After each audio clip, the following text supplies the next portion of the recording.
आवाज़ आ रही है क्या ऑनलाइन वालों? एक बार कंफर्म करना ज़रा। आवाज़ आ रही है क्या? आकाश? हाँ ऑनलाइन है।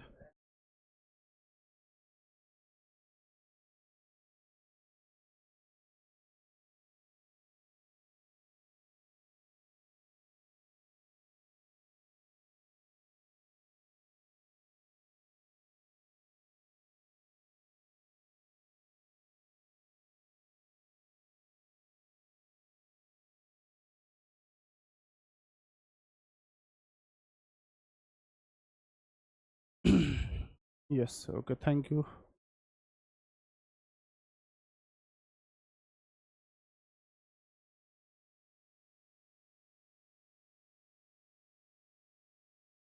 कल कहाँ तक लिखा था हमने? हम्म। नवाब ऑफ बंगाल है ना? Majority of the army too, ठीक है। Impact of BOP.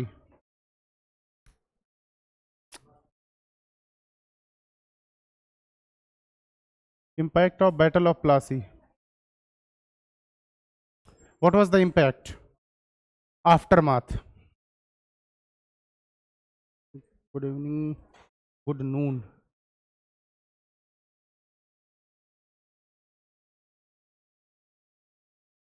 Good afternoon.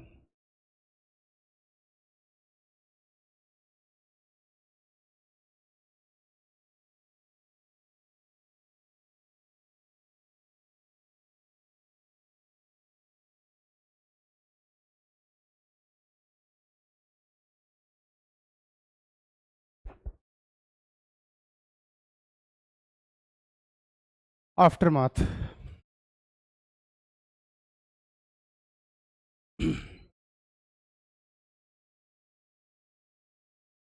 पहला point.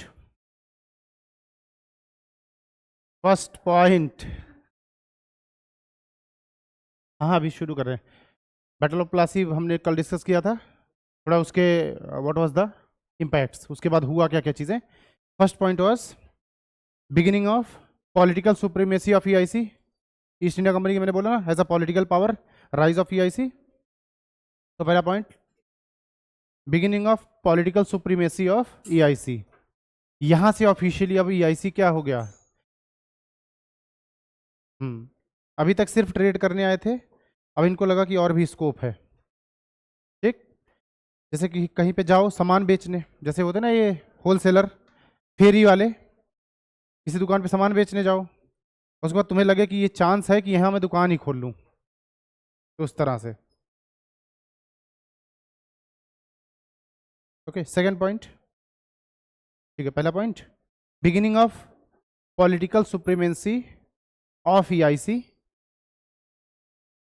Second point is Mir Jafar is now a puppet of EIC. Obvious सी बात है, Mir Jafar is a puppet of EIC. ठीक है। मानवी क्या हुआ? अरे तो इधर बैठ गए होते, ये वाला पंखा चला लो, इधर बैठ जाओ। या ठीक एक काम करो, थोड़ा सा ना सेंटर में कर लो, शायद पंखे के नीचे आ जाओगे। थोड़ा सा सेंटर कर लो खिसका के। कौन ही आ रहा है?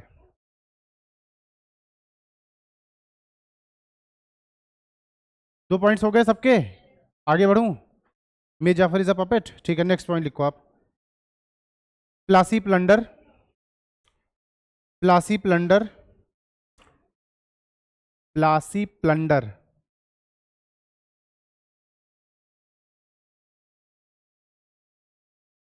प्लासी प्लंडर इन ब्रैकेट लिखना, थोड़ा पैसे लिख लो आप।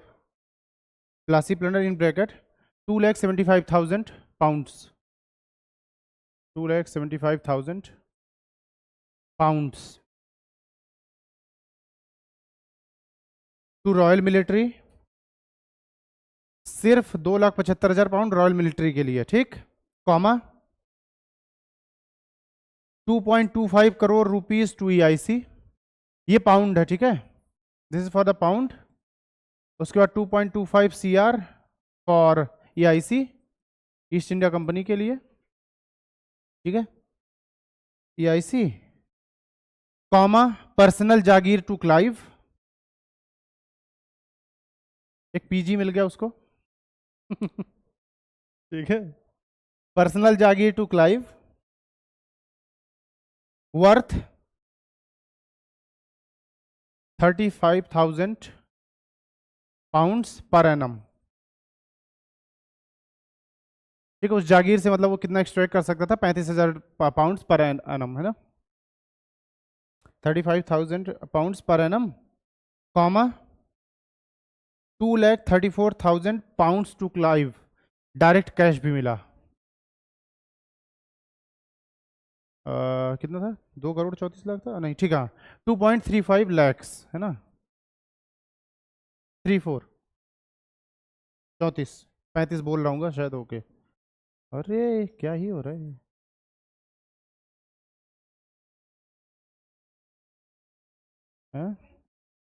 You're a good question. ठीक है, टू क्लाइव इतना पैसा, पाउंड्स पाउंड्स, हाँ।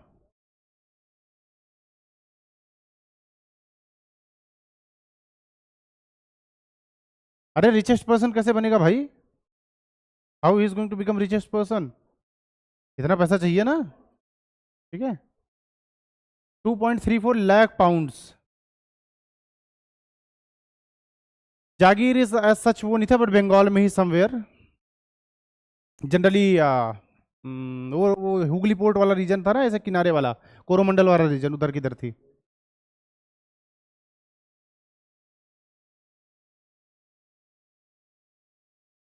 ठीक है, from next point, from 1757 to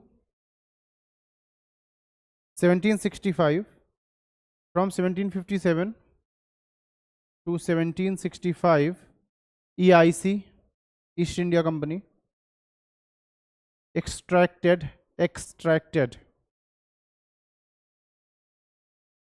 2.5 million pounds, 2.5 million pounds.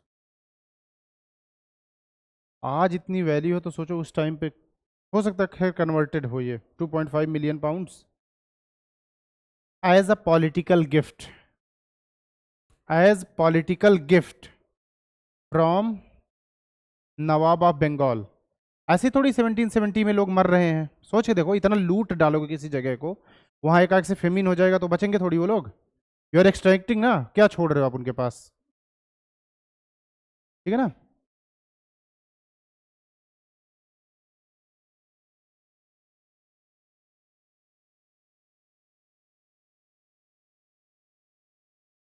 ठीक है, next point, Indian money was use to buy Indian goods, royal mint का एक्सेस मिल चुका है, Indian money was use to buy Indian goods and Indian gold was use to buy Chinese goods. मजे की बात देखो, no no, Indian money was use to buy Indian goods, Indian gold use to buy Chinese goods. हमारे पैसे से हमारा भी सामान खरीदो, हमारी पैसे से बाहर का भी सामान खरीदो, because they got the access of royal mint.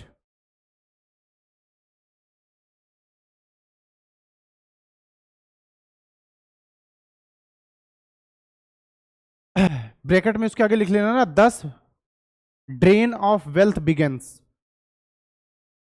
उसी के आगे ऐसे ब्रैकेट में आप लिख लो, बेसिकली कर क्या रहे हैं ये, आपके वेल्थ को ड्रेन कर रहे हैं, जिस तरीके से भी कर पाओ। ठीक है,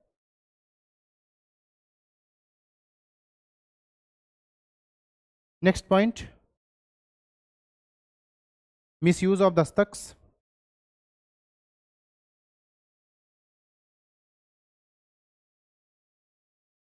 मिस यूज ऑफ दस्तक्स, ऐसे एक एरो लगा के लिख लेना, huge dip in Bengal revenue, dip dip, DIP, biscuit dip करते हैं ना, रेवेन्यू ऐसे था वो ऐसे हो गया, है ना, A से B बन गया। ठीक है, बंगाल रेवेन्यू, जो उनका रेवेन्यू था, मिस यूज ऑफ दस्तक्स, पैसा ही नहीं था, हर चीज EIC की, चोर आ रहा वो भी EIC का वो लेकर के आ रहा, ले भाई EIC का हूं मैं। ठीक है, ओके। ठीक है, नेक्स्ट पॉइंट, एक पॉइंट ये भी लिख लो, मीर जाफर को हटा दिया था, रीजन क्या था? मीर जाफर, क्या था रीजन? मीर जाफर कुडंट पे मोर मनी, बेसिकली वो एक्सपेंसेस झेल नहीं पा रहा था, है ना? तो अब एक बात बताओ, जब मतलब आपको मैं मजबूर कर दूं कि पैसा दो, अब आपके पास अगर पैसे नहीं तो फिर आप क्या करोगे? या तो नेक्सस करोगे, अपने साथ मिला लो लोगों को। बेसिकली अल्टीमेटली रीजन क्या है? You are not able to pay. अगर आपके पास अथा पैसा, आपको बॉदर नहीं होगा, लो पैसा लो, जाओ काम करो अपना, है ना? मीर जाफर कुड नॉट पे मोर मनी टू EIC, मतलब उसे एक टाइम बाद हाथ खड़ा कर दिया कि भाई अब पैसे नहीं है। Wouldn't pay more money to EIC, therefore replaced by son in law Mir Qasim, therefore replaced by son in law Mir Qasim, फिर कासिम, फिर जाफर। हाँ,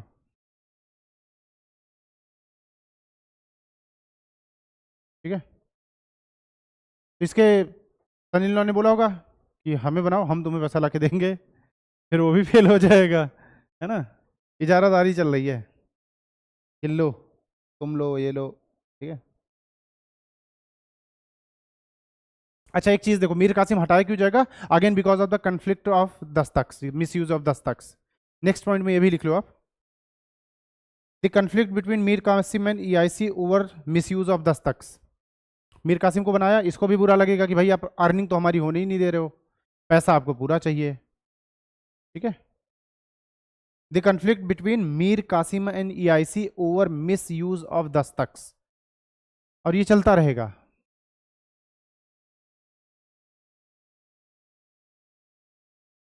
नेक्स्ट पॉइंट,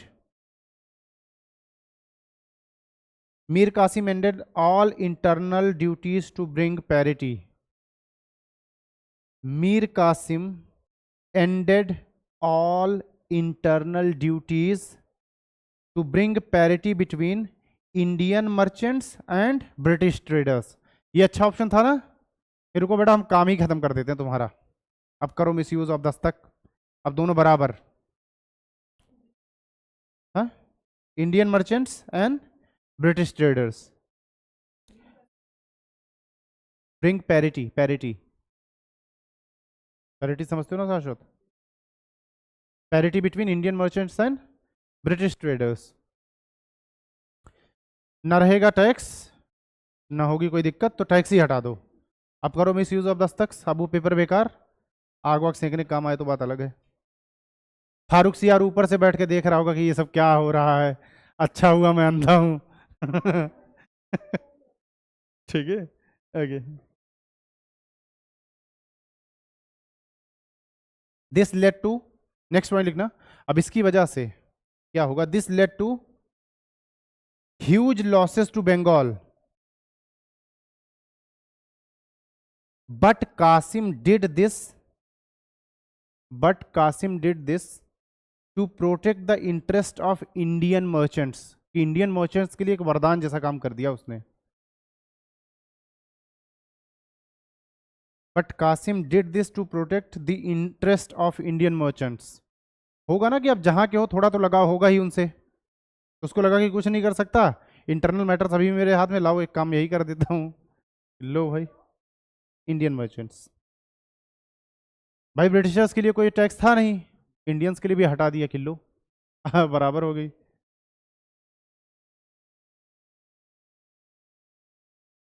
नेक्स्ट पॉइंट में लिख लो कि he was again replaced by Mir Jafar. कैसे हुआ? ठीक है, EIC did not like this streak of independence, EIC did not like this streak of independence, streak of independence, and therefore replaced Mir Qasim with Mir Jafar। बोला बेटा तुम अच्छे नहीं हो, ससुर को भेजो। अब ससुर से बोला तुम अच्छे नहीं, दामाद को भेजो, फिर दामाद ने गड़बड़ किया तो बोला फिर वापस ससुर को भेज दो। वो फिर भी ठीक था, ठीक है। And therefore replaced Mir Qasim with Mir Jafar. क्या था? ठीक है, EIC did not like the streak of independence, उनको ये इतना ज़्यादा आपका स्वतंत्रता अच्छी नहीं लग रही EIC को, कि how is behaving so independently, है ना। And therefore replace the Mir Qasim with Mir Jafar, ठीक है।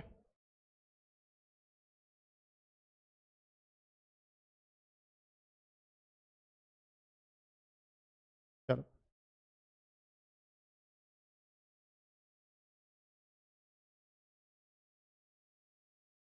ये हो गया प्लासी। थोड़ा बैटल ऑफ बक्सर देख लेते हैं।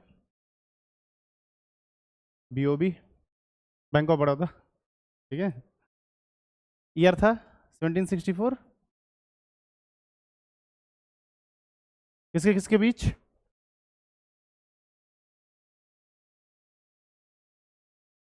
कौन कौन था? शुजाउद्दौला होगा, शाह आलम टू होगा, और कौन था? मीर कासिम था, जाफर था? कासिम होगा, हाँ ठीक है। वर्सेस, हाँ कासिम होगा, कासिम ठीक है। मीर कासिम प्लस सुजाउद्दौला। सुजाउद्दौला क्यों इतना उड़ रहा है? देखो, सुजाउद्दौला को ऐसा लगा था कि नाउ हम अमर, मैं कोई भी युद्ध जीत सकता हूं। सोच के देखो क्यों। What is the reason? Shujauddaula सातवें आसमान पे था, उसको लगा कि मैं जो युद्ध लड़ूंगा, and it is literally written by the way, Shujauddaula was not a small person.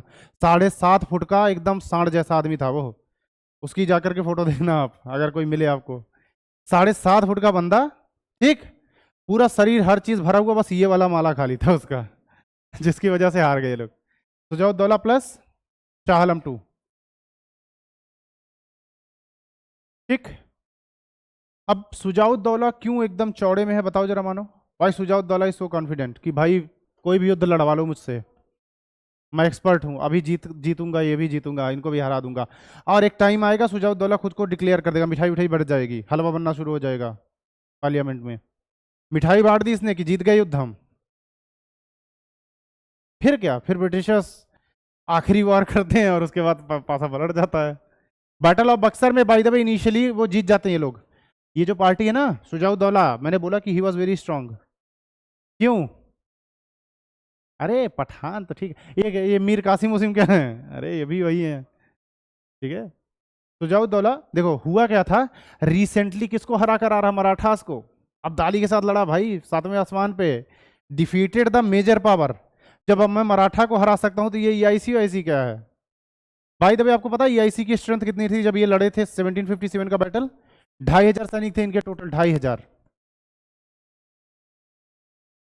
हाँ, किसके पास? अरे इनके पास, ईआईसी के पास, अच्छा इनके पास ना बिल्कुल होगी, क्यों नहीं। ये शाह आलम टू और ये लोग हैं नहीं बैठे हुए।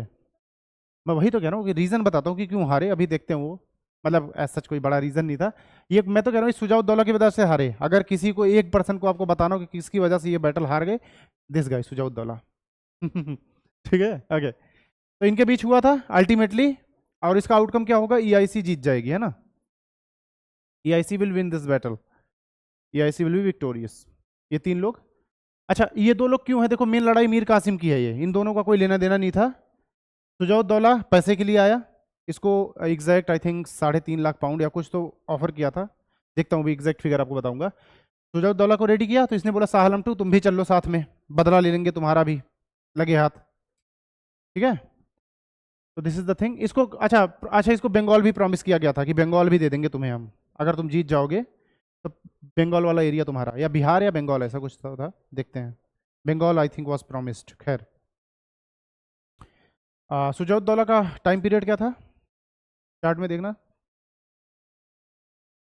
5474 है। इसको आप लिखते रहो ताकि याद रहे, आंसर राइटिंग में आपके काम आएगा। ऐसे कोड मत लिखना, पूरा लिखना 1754 से। और इसका शाह आलम टू का, इसका आसान है यार, है 606। मजे की बात देखो, ऐसा शासक कितने साल, 46 साल, 46 ईयर्स, 1760 टू 1806 है। 1760 से 06 मतलब 806, ठीक है।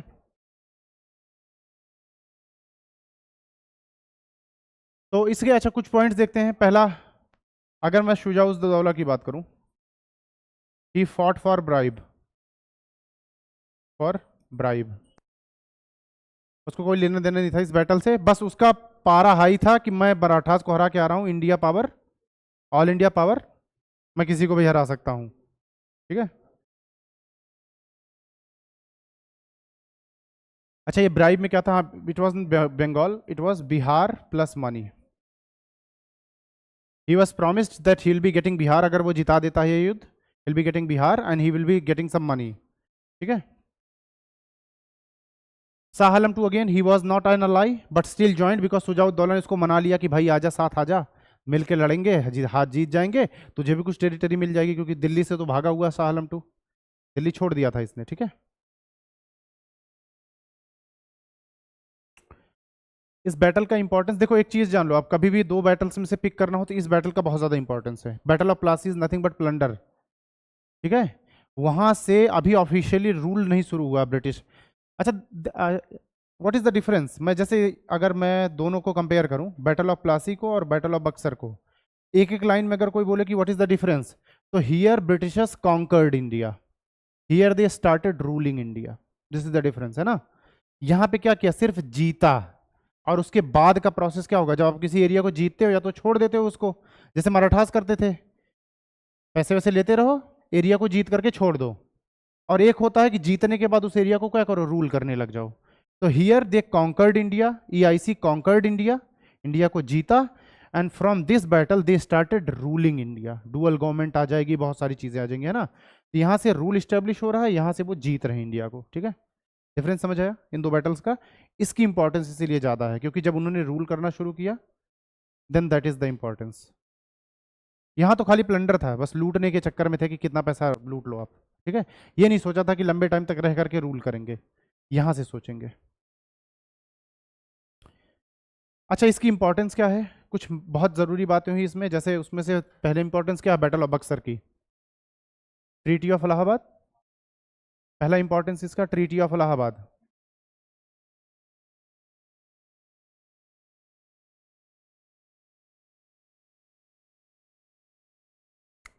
64 में हुआ था, तो ये 65 है ना। और अच्छा, एक चीज बताओ, हाँ एक चीज तो मैं पूछना भूल ही गया आप लोगों से, दिस ट्रीटी ऑफ इलाहाबाद किसने की थी ये? Who was the EIC official? Robert Clive was there. अब ये बताओ कि युद्ध किसने लड़ा था? हाँ? अरे मतलब ईआईसी वाला कौन था? ईआईसी को भी तो कोई लीड करेगा ना। Who was he? There is a difference. Robert Clive सिर्फ ट्रीटी में है, रॉबर्ट क्लाइव ने युद्ध नहीं लड़ा था। युद्ध ने लड़ा था Hector Munro. Very good Sandeep. The युद्ध was fought by Hector Munro. The guy was Hector Munro. He was leading this, he was the ward commander, Hector Munro. Colin Munro का भाई था, बैट्समैन। ठीक है। आगे। हेक्टर मुनरो है ना। हालांकि ये यूपीएससी नहीं पूछने वाला आपसे, फिर भी आप जानते रहो कि क्लाइव यहाँ आता है इसमें, ये सब काम में आता था। वो गुंडा था, वो छोटा मोटा युद्ध थोड़ी लड़ने आ गया। ये 3 7 8 को लेकर आओ, मराठास को मेरे सामने खड़ा करो, तब तो बात बने ये। ठीक है। ओके। तो एक तो ट्रीटी ऑफ इलाहाबाद, इसमें कुछ मेजर पॉइंट्स थे, जैसे इस ट्रीटी से क्या हुआ? Shah Alam to, he was respected. देखो, there is a difference between accepted and respected, कि उसको एज एज एम्परर रेस्पेक्ट की उन्होंने, एक्सेप्ट नहीं किया था ईआईसी ने, है ना। ही वॉज रेस्पेक्टेड एज, क्या बोले, एम्परर बोले। हाँ ठीक है, एम्परर ठीक है, अभी तक तो एम्परर ही है। जब ये मरेगा तब की बात देखें। Respected as emperor by EIC. East India Company ने बोला कि ठीक है तुम हो, अभी इनिशियली शुरुआत है, मुगल्स के नाम पे आपको राज करना है, तो आपको रखना पड़ेगा एक पर्सन को, है ना। And then pension, pension was promised 26 lakh Indian rupees per year, 26 lakh per year आपको पैसा मिलता रहेगा, क्योंकि इनको पता था कि थोड़ा अय्याश टाइप का है, तो पैसा वैसा देते रहोगे तो ज़्यादा राजकाज में दिमाग नहीं लगाएगा, अपना दारू वारू पीता रहेगा, खुश रहेगा। ठीक है। एक तो पेंशन के लिए, plus EIC promised Shah Alam two, EIC promised Shah Alam two to help in recapturing the Delhi.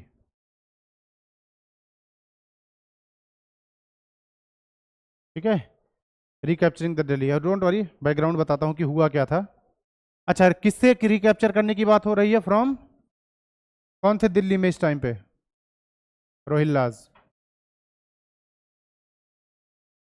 ठीक है, and this promise was never fulfilled. This promise was never fulfilled. Rohilkhand याद है, पास में था।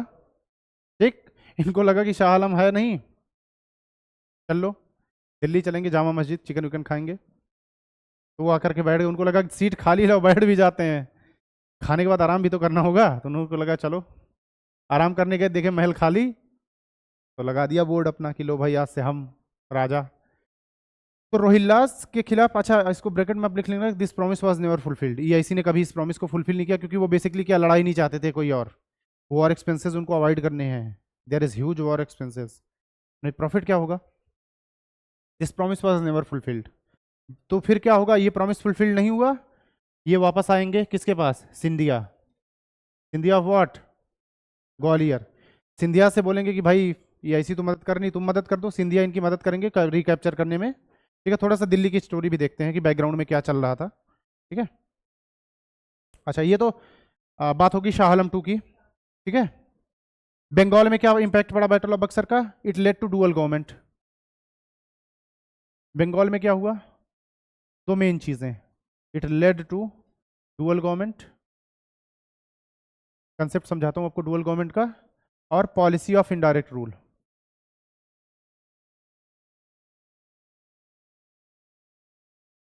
समझो, तीन तीन जगह बहुत बुरी तरीके से अफेक्ट हुए इससे।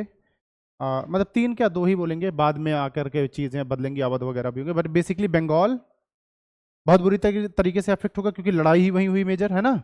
और उसके बाद अवध, दो जगह बहुत बुरी तरीके से अफेक्ट होंगी, यहाँ पे मेजर चेंज होंगे। बंगाल पे ये इम्पैक्ट पड़ा, देन कम्स अवध। अवध में भी वही चीजें, indirect rule led to IR, indirect rule, plus Awadh में एक और काम किया इन्होंने, policy of ring and fence.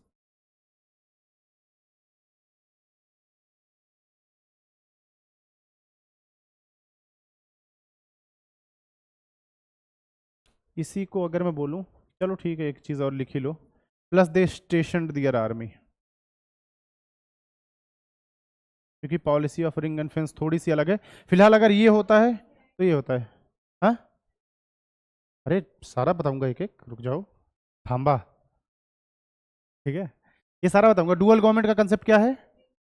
देखो, led to indirect rule, policy of ring and fence, station their army, army बैठा दी अपनी अवध में, मिलिटरली डोमिनेट करेंगे। रिंग एंड फेंस समझाता हूं। ओके, अरे इनडायरेक्ट रूल, ठीक है ना। ओके, एक चीज, अगर एक चार्ट सा बना लो आप कि मुगल्स के अंडर अब क्या क्या चीजें आ चुकी हैं, मुगल्स के नाम पे कौन कौन लोग रूल कर रहे हैं या कर चुके हैं। ठीक है, तो सबसे पहले मराठास, तो ऐसे अगर आप मुगल्स लिख लो यहाँ, ठीक भाई, अभी तक मुगल्स ही है ना, अभी तक कोई और थोड़ी आया है। मराठास बनने वाले थे तो हो नहीं पाया। मुगल्स के अंदर देखो कौन कौन है, एक तो मराठास हैं, मराठास रूल कर रहे हैं कि नहीं मुगल्स के अंदर। ठीक है, then comes Mysore, they are also accepting कि Mughal as the empire of India, Mysore is there. After Mysore who else? Hyderabad, Awadh, HYD AWD, Awadh. ठीक है, देखो ये सारे लोग किसके नाम पे रूल कर रहे हैं? मुगल एम्पायर के नाम पे। ये कोई नहीं कह रहा कि now India is like under my rule, ये सारे लोग मुगल एम्पायर के अंडर रूल कर रहे हैं। ठीक है, देन कम्स बंगाल,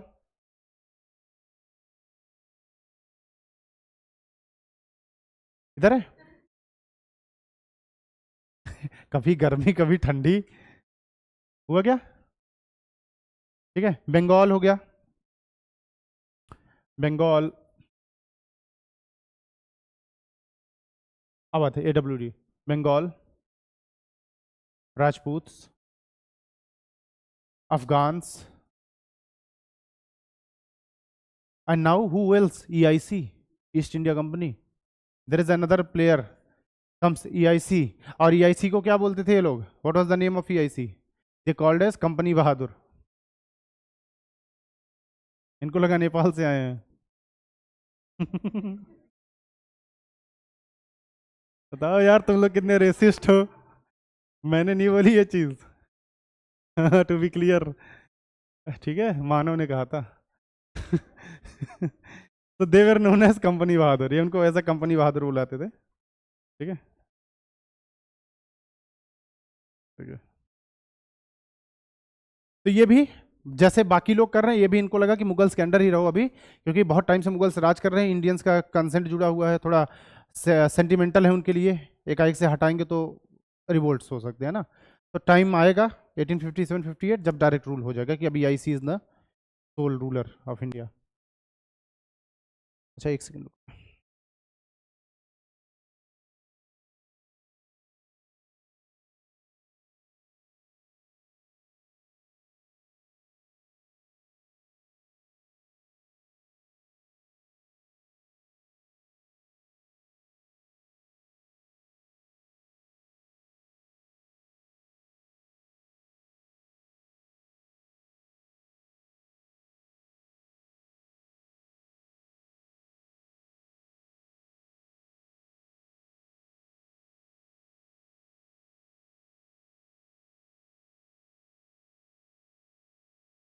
ठीक है, ओके खैर, चलो थोड़ा सा स्टोरी ऑफ दिल्ली देख लेते हैं कि what is the story about Delhi, पीछे क्या चल रहा है दिल्ली का सीन। ठीक है, ये ऐसा वो नहीं है, बट हाँ ठीक है, आपको पता होना चाहिए कि what was going in background, इधर जो चीज़ें चल रही तो स्टोरी भी चल रही है पीछे दिल्ली की। ठीक है, तो दिल्ली की अगर मैं बात करूं, 1752 मुगल्स केम अंडर हु है, 1752। 1752 में दिल्ली में मुगल्स थे।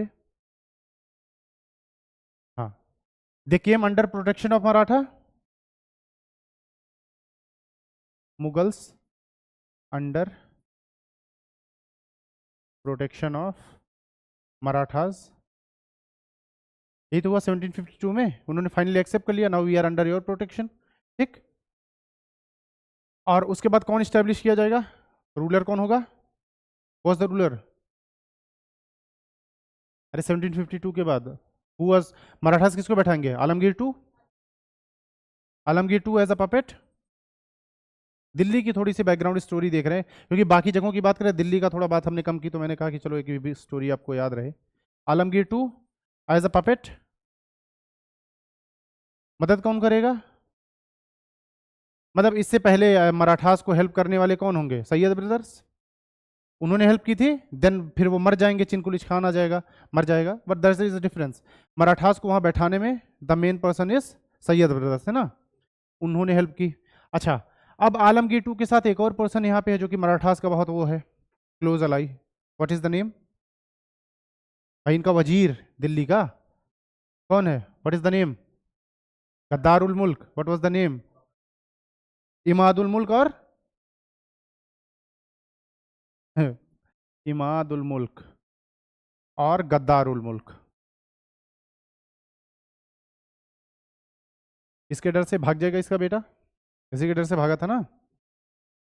ठीक है, आलमगीर का टाइम टेन्योर क्या होगा, 52, तो 5254 या 5459, 5459 ना,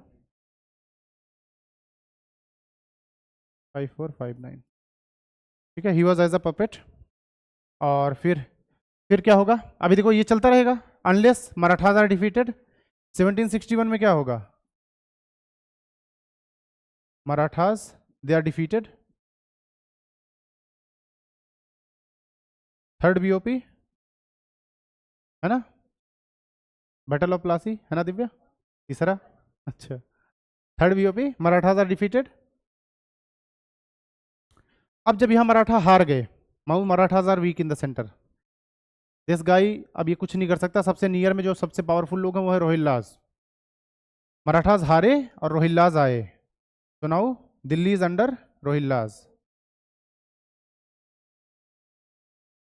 मराठास हार गए हैं, और उसकी इसका बेटा छोड़ के वैसे ही गद्दी भाग चुका था, तो कोई नेक्स्ट ईयर भी नहीं था, तो रोहिल्लास आ गए, इनको लगा कि चलो हम ही बैठ जाते हैं, खाली ही तो है, कोई आए, है ना। और फिर 1765 में क्या होता है, शाह आलम टू को प्रॉमिस होता है, ईआईसी बोलती है ना, ठीक है, 1765 Shah Alam II, he was promised by EIC कि we will help you to recapture Delhi, Rohillas से हम दिल्ली को रिकैप्चर करने में हेल्प करेंगे। फिर EIC को पता चलता है कि रोहिल्लास छोटी मोटी पावर नहीं है, ये भी मजबूत हैं, इनसे लड़ेंगे तो फिर जीत तो जाएंगे लेकिन नुकसान होगा। भाई छोटे बैटल भी आप लड़ो, नुकसान तो होगा ना आपकी आर्मी को, ट्रूप्स मरेंगे, इकोनॉमिकली आप ब्लीड होगे, फर्क पड़ेगा। They are also doing continuous warfare like Jahangir. सोच के देखो EIC कर क्या रही है, जैसे कोई रीजनल पावरफुल हुआ, लड़ाई लड़ ली, पैसा लगता है ना उसमें। एक टाइम आएगा वेलेस्ली को वापस बुला लिया जाएगा, क्यों? क्योंकि बोलेंगे कि बहुत पैसा खर्च कर रहे हो तुम, चले आओ। तो this is the thing. Phone ही फोन आ रहा है क्या, देखो भाई, ठीक है, ओके।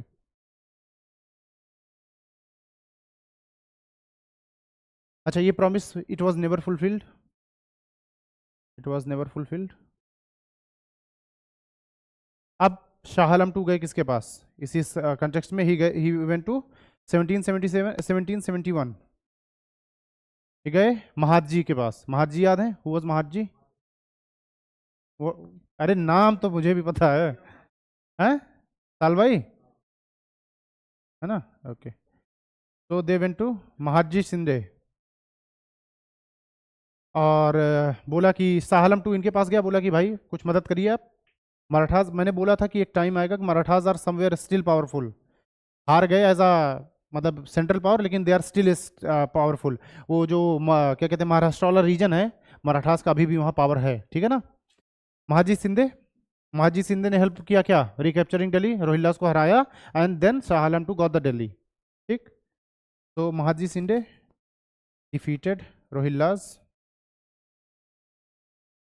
एंड रिकैप्चर्ड दिल्ली, ठीक। Put Shah Alam back in Delhi. अब शाह आलम टू और इनका काम चल रहा है,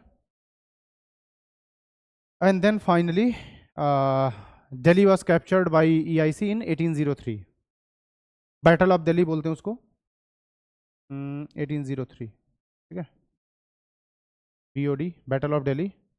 मराठास की लड़ाई होगी और सिंधिया को हरा देंगे, Mahadji Shinde will be defeated, and then again जो है दिल्ली विल बी कैप्चर्ड, ठीक है। हाँ 1803, रीजन क्या होगा 1803 ही क्यों बोला मैंने, क्योंकि देखो यहाँ पे क्या चल रहा है, एंग्लो मराठा वॉर चलेगा 1803 टू 05, आगे देखेंगे हम, लेकिन सेकेंड एंग्लो मराठा वॉर का यही टाइम पीरियड होगा, अगर नोट करके आप कहीं भी लिखना चाहो, second Anglo Maratha war 1805 1803 to 5, जहाँ पे ब्रिटिश जीत जाएंगे and then Delhi will be recaptured, तो ब्रिटिशर्स अब दिल्ली को कैप्चर कर लेंगे फिर से, ठीक है।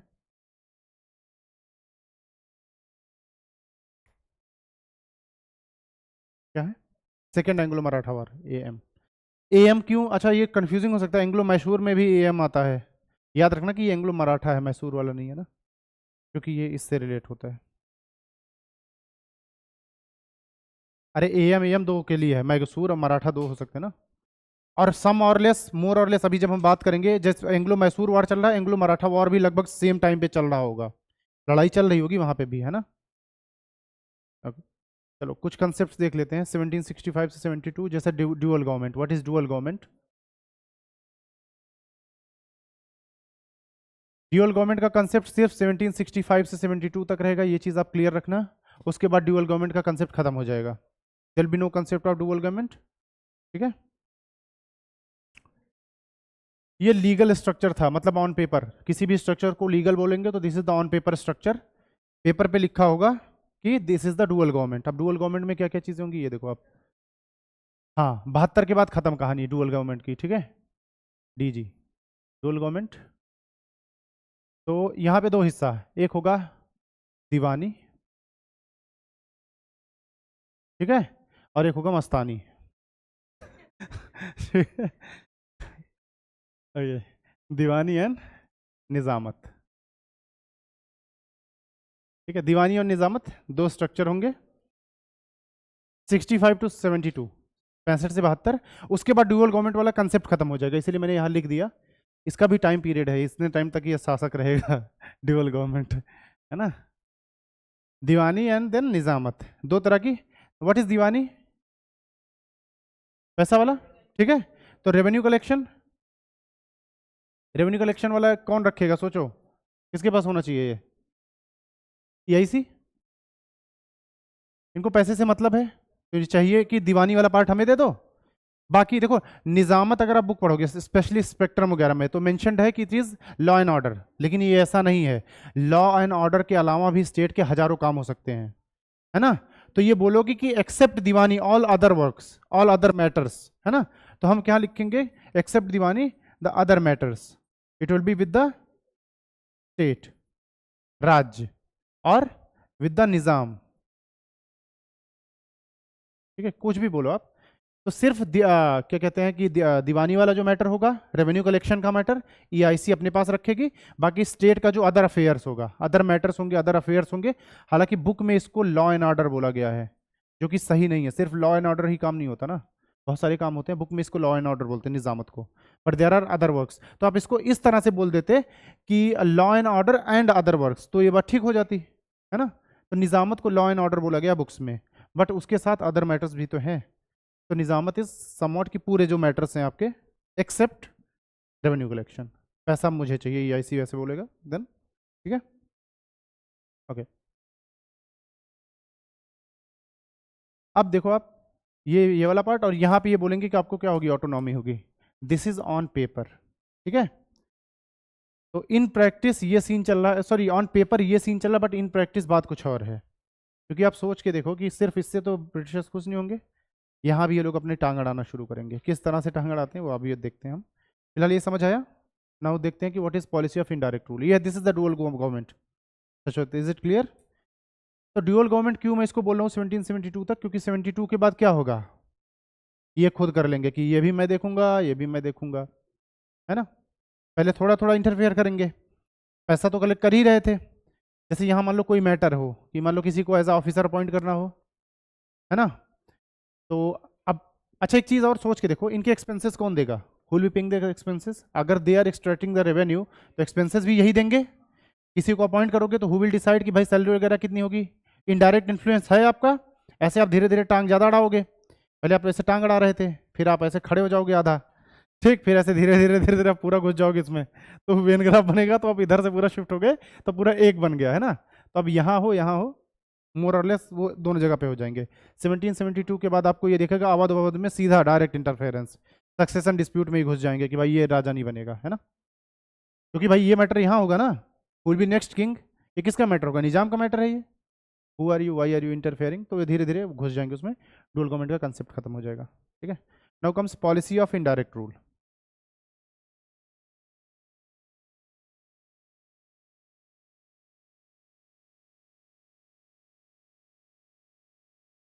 पॉलिसी ऑफ इनडायरेक्ट रूल,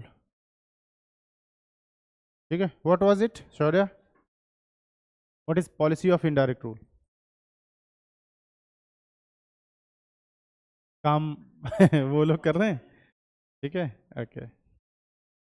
तो मतलब देखो आप, एक तरह से अगर यहाँ भी टांग अड़ाने लग जाए तो इस this is called indirect rule, ठीक है ना।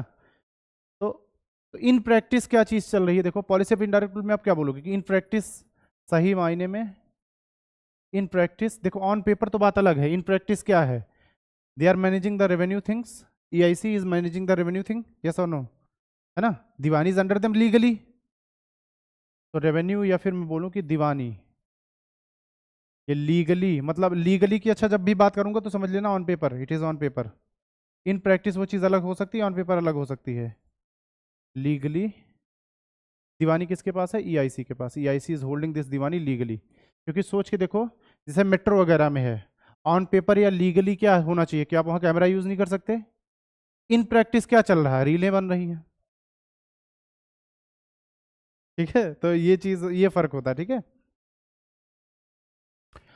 तो ये तो इनके पास लीगली है, एंड जो अदर फंक्शंस हैं स्टेट के, लाइक कि who will be the next king, ये इनडायरेक्टली इनके पास है, इनडायरेक्टली, ठीक है, कंट्रोलिंग। जैसे मैंने एक एग्जांपल बताया, अभी आगे और देखते हैं। जैसे एक पर्सन थे मोहम्मद रजा खान, ठीक। तो the person Mohammad Raza Khan, he was, nawab के साइड से वो इंटरनल मैटर्स के मिनिस्टर थे। EIC ने क्या किया, उनको रेवेन्यू मिनिस्टर बना दिया, एक ही पर्सन दोनों जगह। अब ब्रिटिशर्स ने उनको यहाँ अपॉइंट कर रखा है, तो मोर और लेस ब्रिटिशर्स जैसा बोलेंगे वो वैसा ही करेंगे, है ना। तो दिस इज द थिंग। तो मोहम्मद रजा खान दोनों जगह देख रहे हैं, एक तो ब्रिटिशर्स के साथ हैं, दूसरा वो इंटरनल मैटर्स भी दे रहे थे। इनडायरेक्टली क्या कर क्या रहे हैं Britishers, they are controlling the internal matters as well. तो इस तरह से, ठीक है। तो अगर मैं बात करूं तो इन दोनों को मैनेज कौन कर रहा, who is the minister, Mohammad Raza Khan, and he was close ally to Britishers. ये तो लिखा हुआ है, सबको पता था कि who is Mohammad Raza Khan and why he is made the revenue minister, ठीक है।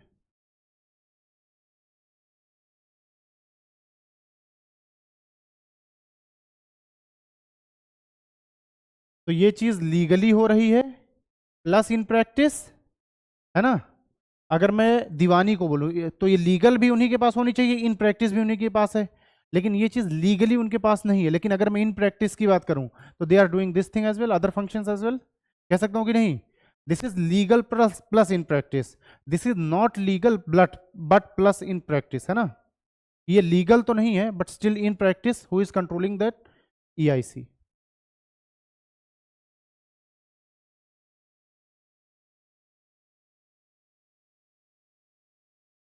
और आगे अगर एक पॉइंट आप लिखना चाहो तो लिख देना कि company did not interfere in the nizamat और in non diwani government until 1772, कि डायरेक्टली कंपनी इन्वॉल्व नहीं हो रही है।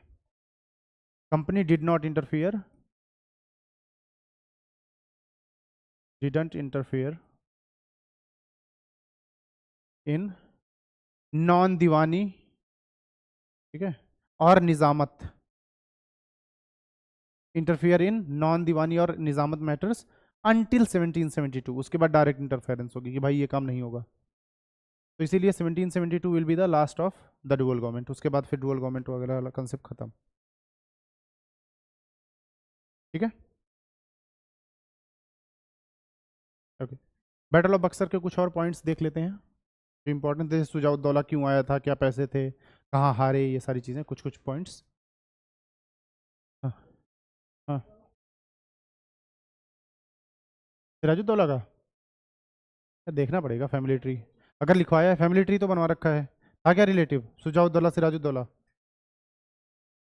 अरे दौला तो आसफुद्दौला जिसने भूल भुलैया बनाया, कोई लेना देना नहीं,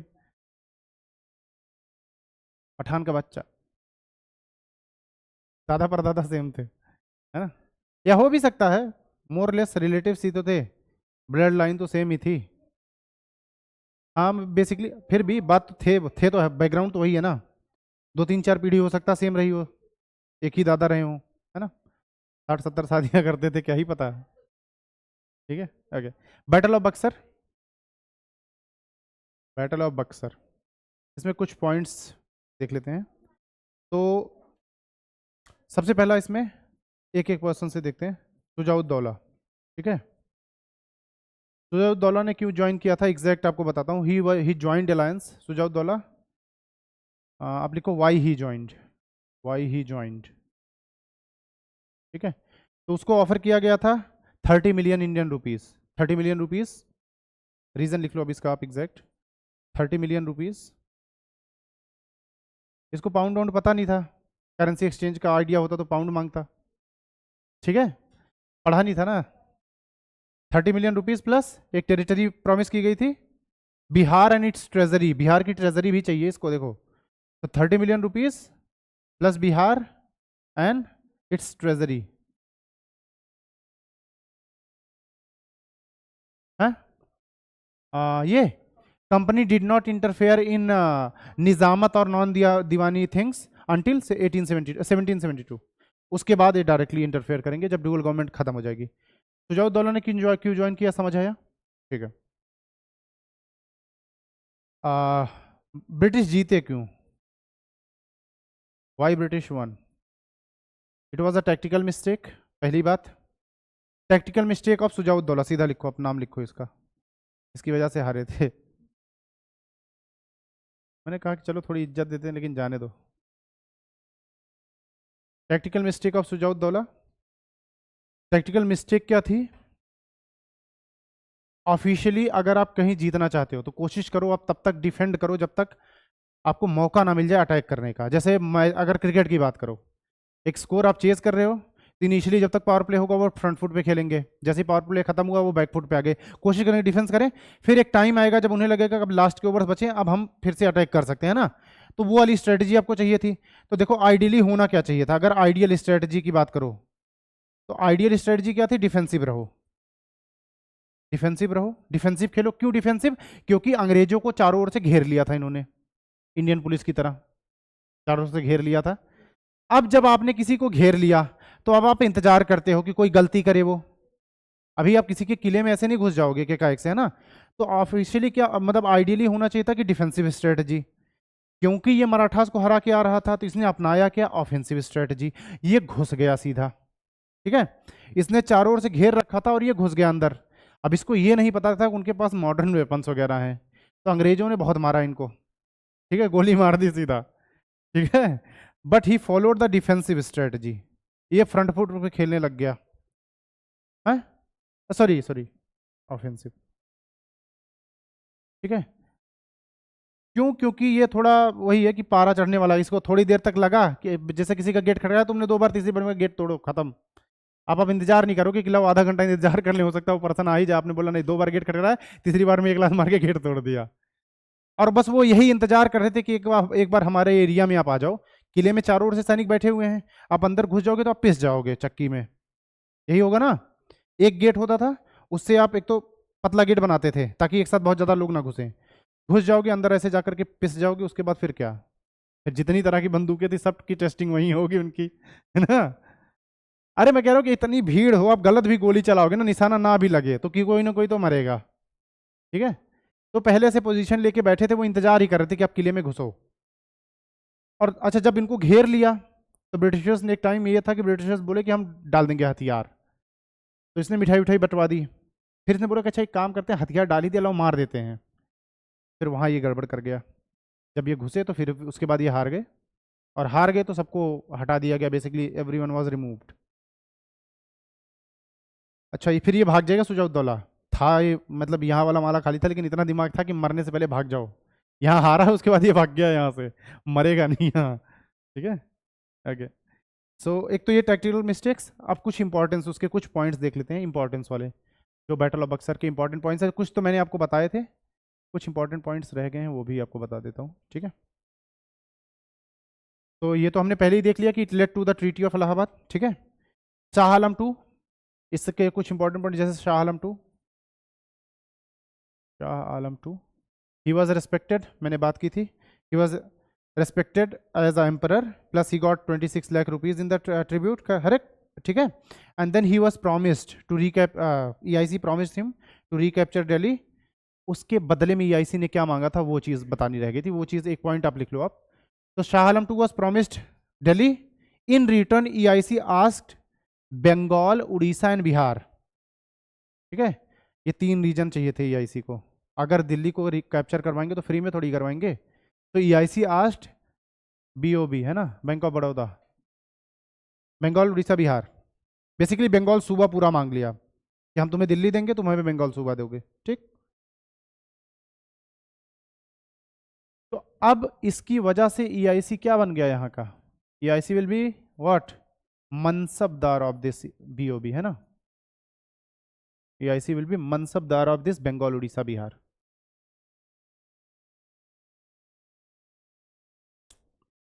सेकेंड पॉइंट देखते हैं फॉर द, ठीक है, शाह आलम 2 हो गया। सेकेंड पॉइंट में बंगाल को देखते हैं कि बंगाल में क्या क्या चीज़ें हुई, कंसेप्ट आपने समझ लिए हैं। बंगाल में EIC को वहाँ की दीवानी मिल गई, पहली बात, EIC got the diwani of Bengal, ठीक है, EIC got diwani of Bengal सूबा, पूरा लिखना आप, तो EIC गॉट द दीवानी, ठीक है, पूरा दीवानी और मस्तानी सब EIC को मिल गया, ठीक है, ओके। और इसका मतलब देखो, कहीं किसी जगह की अगर आपको दीवानी मिल जाए तो बेसिकली आपने वहाँ का एक सॉवरेन फंक्शन एक्वायर कर लिया, तो EIC got the sovereign function of this area, पहली बार EIC को किसी एरिया का सॉवरेन फंक्शन मिल गया, ठीक है ना। Because this is a sovereign function. जब आप एज IFS सॉरी IRS हो गए रेवेन्यू सर्विसेज में भी it is a sovereign function. Revenue collection foreign मतलब एज अ फॉरेन ऑफिसर आप हो गए, कुछ भी हो गए, these are the sovereign functions. तो EIC को क्या मिल गया, एक सॉवरेन फंक्शन मिल गया किसी एरिया का, है ना। ओके देन बंगाल में और क्या काम हुआ, डुअल गवर्नमेंट। एक तो EIC को सॉवरेन फंक्शन एक मिल गया, then dual government was establish in Bengal. ठीक है, डुअल गवर्नमेंट क्या, निजामत एंड दीवानी। निजामत के आगे EIC, दीवानी के आगे सॉरी निजामत के आगे the nawab, and then EIC उसके आगे दीवानी के आगे। ठीक है, then policy of indirect rule, यही बंगाल की ही बात हो रही है सब। Policy of IR indirect rule, इसमें एक चीज देख लेता हूँ, कुछ कुछ बताना था क्या। ठीक है, हाँ ठीक है, एक दो पॉइंट्स इसके लिख लो आप। तो पॉलिसी ऑफ इनडायरेक्ट रूल में पहली बात क्या होगा, नवाब इज पपेट ऑफ EIC, पहली बात। जब नवाब के पास कोई पावर ही नहीं बची तो what is Nawab, he is a puppet. इसमें पहला point, Nawab is puppet of EIC, puppet of EIC। अब दूसरा एक काम और करेंगे, एक तो नवाब आपका पपेट है, फिर भी उनको ये मेक श्योर करना है कि कोर्ट में कुछ भी हमारे अगेंस्ट नहीं चल रहा है, तो अपना एक पर्सन बैठा दो वहाँ पे। ठीक है, तो नेक्स्ट पॉइंट में ये लिखेंगे कि British resident in Murshidabad court. Murshidabad का जो राज दरबार होगा मुर्शिदाबाद का, है ना, मुर्शिदाबाद। ठीक है, ब्रिटिश रेसिडेंट, रेजिडेंट एजेंट बोल लो, रेजिडेंट बोल लो, मर्जी है। ब्रिटिश रेजिडेंट इन मुर्शिदाबाद कोर्ट, और यही British resident by 1772 will be the real centre of the power. ठीक है ना, तो बाई 1772 यही ब्रिटिश रेजिडेंट बन जाएगा रियल सेंटर ऑफ पावर, मतलब हिल बी रिप्रेजेंटिंग EIC, जैसा EIC बोलेगी अब वैसा ही होगा, हिल be the real centre of power.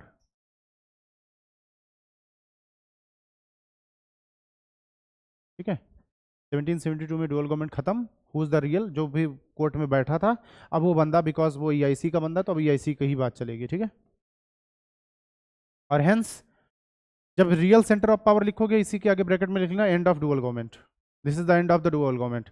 पहले अपने बंदे को बैठाओ, फिर धीरे धीरे इतना पावरफुल बनाओ कि फिर वो उसको क्या कर जाए, ओवर पावर कर जाए, और hence by 1772 end of dual government.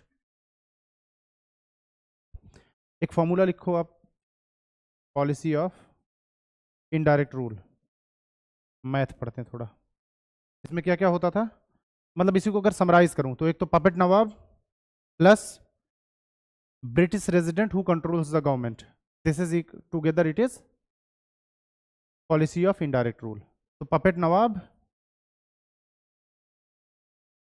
Nawab plus British resident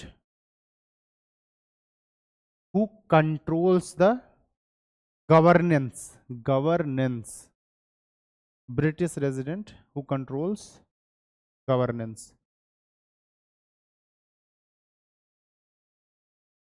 government को कंट्रोल नहीं करता था, गवर्नेंस को कंट्रोल करता था।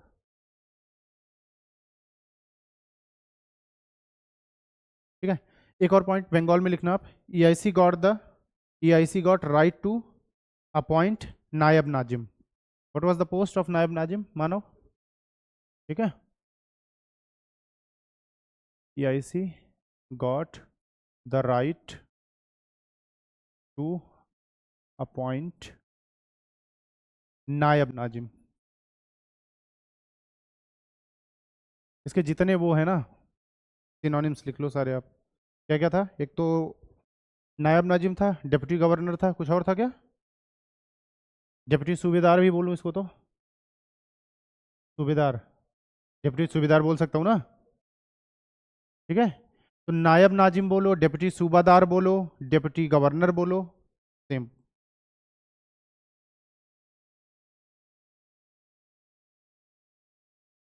और जो ये पर्सन होता था, who is this naib nazim, he is the incharge of निजामत,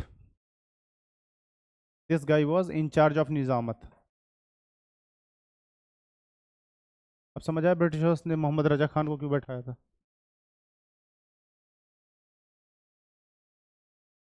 और अगर इसका आप वो लिखना चाहो, मतलब ऐसे करके हेंस ईआईसी कंट्रोल्ड नॉन दीवानी थिंग्स, नॉन दीवानी matters.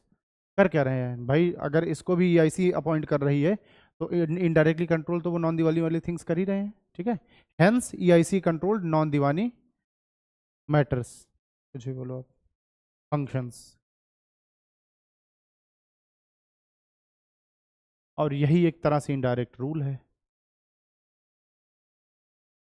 Then comes Awadh. Awadh में भी कुछ चीजें हुई।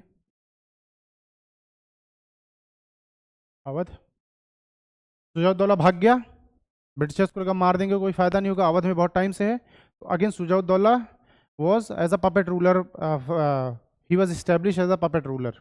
ईआईसी ने उसको एज अ पपेट रूलर बैठाया, ठीक है। तो अवध में,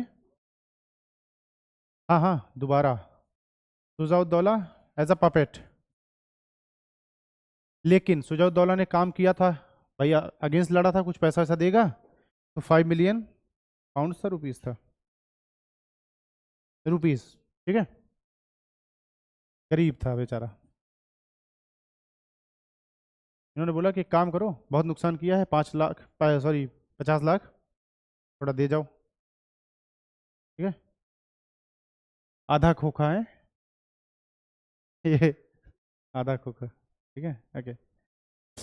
एक तो ये इसने कंपनसेशन भरा, दूसरा बात, duty free trade, duty free trade of EIC in Awadh, पूरे अवध में ड्यूटी फ्री ट्रेड, कहीं पे भी कोई टैक्स वैक्स नहीं लगना चाहिए, ठीक है। और ड्यूटी फ्री ट्रेड का मतलब क्या है, in bracket miss use of दस्तखत, यहाँ भी वही होगा ना, ईआईसी को दिया आपने, बट ईआईसी के नाम पे अब पता नहीं कितने लोग ही वहाँ पे ट्रेड करेंगे, तो ड्यूटी फ्री ट्रेड मतलब सिंपल सी बात, मिस यूज ऑफ दस्तखत, ठीक, मिस यूज ऑफ दस्तखत। और military alliance between Awadh and EIC, another thing is military alliance between Awadh and EIC, मतलब अवध पे मुसीबत आएगी तो ईआईसी प्रोटेक्ट करेगा, ईआईसी पे अगर कहीं मुसीबत आई तो कौन प्रोटेक्ट करेगा, Awadh will B protecting them, ठीक है। Is it clear? तो इसके आगे अगर आप लिखना चाहो तो लिख लेना, टू प्रोटेक्ट ईच अदर। इनको फायदा क्या हो रहा है, क्यों ये अवध पे इतनी मेहरबानी कर रहे हैं कि मिलिट्री प्रोटेक्शन वोटेक्शन दे रहे हैं, सोचिए देखो, वेयर इज अवध, ऐसे मतलब स्ट्रेटेजिकली देखो आप, हाँ वाई,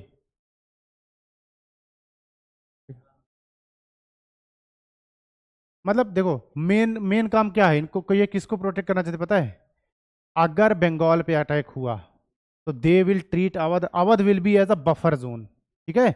ये एक बफर जोन क्रिएट कर रहे हैं, जैसे बफर जोन क्या होता है, जैसे मेरा ये फोन है, ठीक, अगर मैं इसको डायरेक्ट यहाँ गिरा दूं तो ये जो इस पे लगा कवर है, it will act as a buffer zone, ये इसको टूटने से पहले ये बचाएगा इसको थोड़ा, ठीक है। ऐसे ही they were creating Awadh as a buffer zone, ठीक है ना, कि डायरेक्ट बंगाल टूट जाए उससे पहले अवध बीच में कि तुम्हें मेरी लाश से गुजरना होगा, है ना। तो यहाँ पे ये काम क्या चल रहा है, ये काम ये चल रहा है? करके दिखाऊं, लो फोन दो करके दिखाता हूँ, अभी देखो, तुम वो छोड़ो, मैं दीवार पे मार के दिखाता हूँ तुम्हें, ठीक है। तो they were creating Awadh as a buffer zone, Awadh as a buffer zone,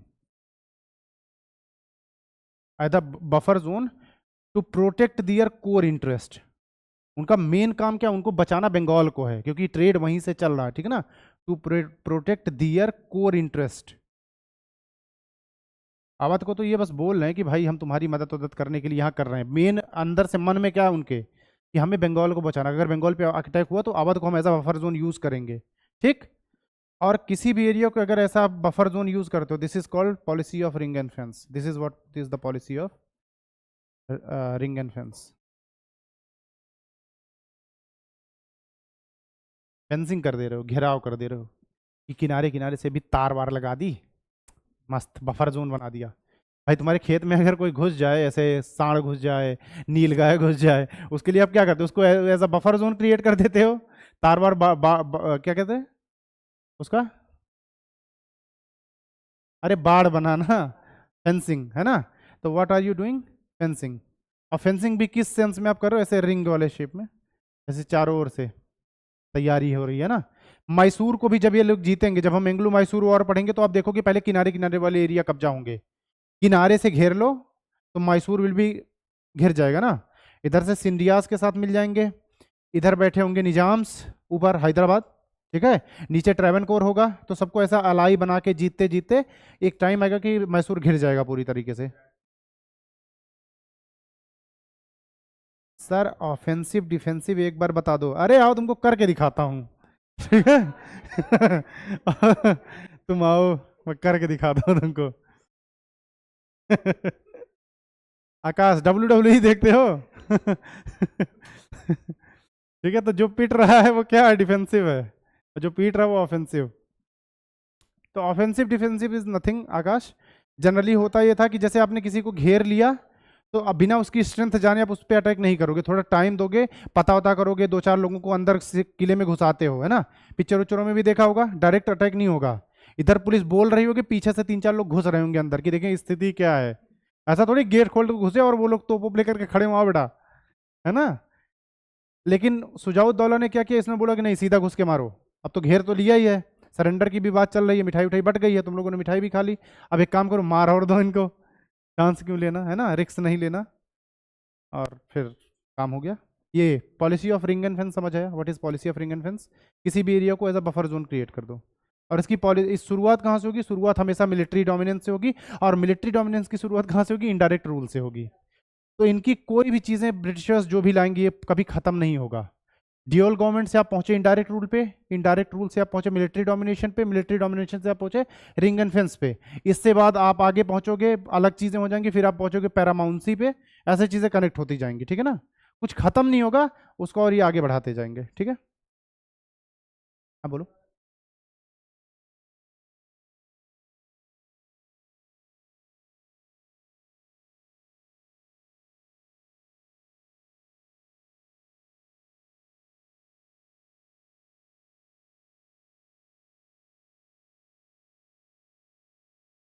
नहीं कह रहे कैसे नहीं, बात देखो, होता क्या है कि व्हेन यू आर लिमिटेड, जैसे EIC is a major power, and if you are being limited, अब अगर आप पहले जब तक मराठास एक थे, तो now you are a huge army.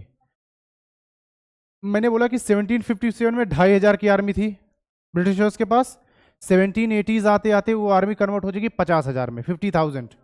Now they are holding a major army, और वो भी मेजर आर्मी किस कंट्री की है? Britain. Strategically they are very strong, आप समझ रहे हो। स्ट्रेटेजिकली आप कर सकते हो, उनकी जो वेपनरी है वो आपसे बहुत ज़्यादा एडवांस है, तो आप क्यों पंगा लोगे उनसे? अगर बात ये रह सकती है आपको क्या चाहिए, जैसे अगर आई एम राजा उस टाइम पे, तो मुझे लिटरली अपनी जनता का कुछ नहीं पड़ा था।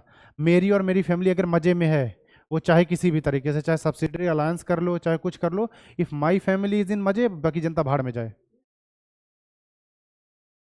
आज ही पॉलिटिक्स में वही चल रहा है। कोई पॉलिटिक्स में क्यों आता? लिटरली उनको जनता की पड़ी होती है क्या? उनको अपना फ्यूचर दिखता है कि फॉर्चूनर उनर आ जाएगी, है कि नहीं। एक बार जीते, विधायक विधायक बने, फॉर्चूनर वगैरह आ गई, बस फिर क्या, जनता जाए भाड़ में, अगली बार हारे जीते क्या फर्क पड़ता है। दिस इज द थिंग, ठीक है। अच्छा, अब एक और चीज, EIC की हमेशा से स्ट्रेटजी रहेगी। अभी अगर हम उसी बैटल ऑफ बक्सर की बात करें, तो EIC की जो आर्मी होगी वो कहाँ पे रुकी है? स्टेशन इन अवध। अरे अवध की तो बात कर रहे हैं, खर्चा कौन देगा इसका? अवध देगा, तुम्हारी मदद के लिए आए भाई, ठीक है। तो this thing will be paid. Payment के लिए बुक्स में एक वर्ड है सब्सिडी, सब्सिडी का मतलब सिर्फ पेमेंट है, आज वाली सब्सिडी नहीं है ना, उस टाइम पे सब्सिडी का मतलब पेमेंट है ना। सो दे विल बी पेड और सब्सिडाइज, तो उनको सब्सिडी कौन देगा? अवध, ठीक है, चाहे जैसे पेमेंट दो। और इसी पे आगे चल के और भी जो गवर्नर जनरल्स आएंगे, एक टाइम आएगा अवध पे नहीं कर पाएगा। क्यों पे नहीं कर पाएगा? जैसे क्या करते थे, जैसे एक महीने हुआ आर्मी, आर्मी एक महीने रही, तो बिल लेकर के पहुंच गए एक महीने बाद गवर्नर जनरल की, भाई ये देखो अब आर्मी हमारी आ रही, 1 लाख रुपए खर्च हुआ। फिर अगले महीने आप गए, क्या साहब इस महीने थोड़ा ज़्यादा, 2 लाख रुपए खर्च हो गए। They kept increasing that money, fixed amount नहीं था। एक टाइम आएगा राजा हाथ खड़े कर देगा, 10-15 लाख, कहेंगे भाई ऐसा क्या कर रहे हो, आपकी आर्मी ऐसा क्या काम कर दे रही, 15 लाख रुपए लग गए महीने के, है ना। तो राजा हाथ खड़े कर देंगे, और इस हिसाब से वो आधा अवध को हड़प लेंगे। ये काम करो, तुमसे नहीं दिया जा रहा, आधा अवध हमें दो, हम उससे रेवेन्यू वसूल के आर्मी को पे कर लेंगे, ठीक है। इस तरह से वो कैप्चर कर लेंगे धीरे धीरे। खैर अभी वहां पहुंचेंगे। अवध में हमने बात की थी कि नहीं? अगर नहीं की है तो एक पॉइंट और लिख लो आप, अवध की कोर्ट में भी एक ब्रिटिश रेजिडेंट होगा, ठीक है ना। चेक्स एंड बैलेंस चेक करने के लिए एक पर्सन होगा, तो अवध की कोर्ट में भी there will be a British resident.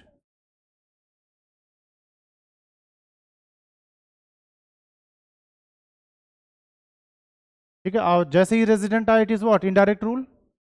Indirect rule हो गया ना धीरे धीरे। देखो अब ये टांग अड़ाएगा धीरे धीरे, एक टाइम आएगा कि ये पूरा ही घुस जाएगा क्राउन पे। पहले ऐसे कहेगा कि भाई साहब साथ बगल में बैठ जाऊं, कहेंगे ठीक है, कहेगा अच्छा एक काम करूं हत्थे पे बैठ जाऊं क्राउन के बगल में हत्था लगाता है, फिर कहेगा अच्छा थोड़ा खिसको साइड में बैठ जाता हूं, फिर एक टाइम आएगा राजा गिरा खुद बैठ जाएगा, है ना। तो इस तरह से,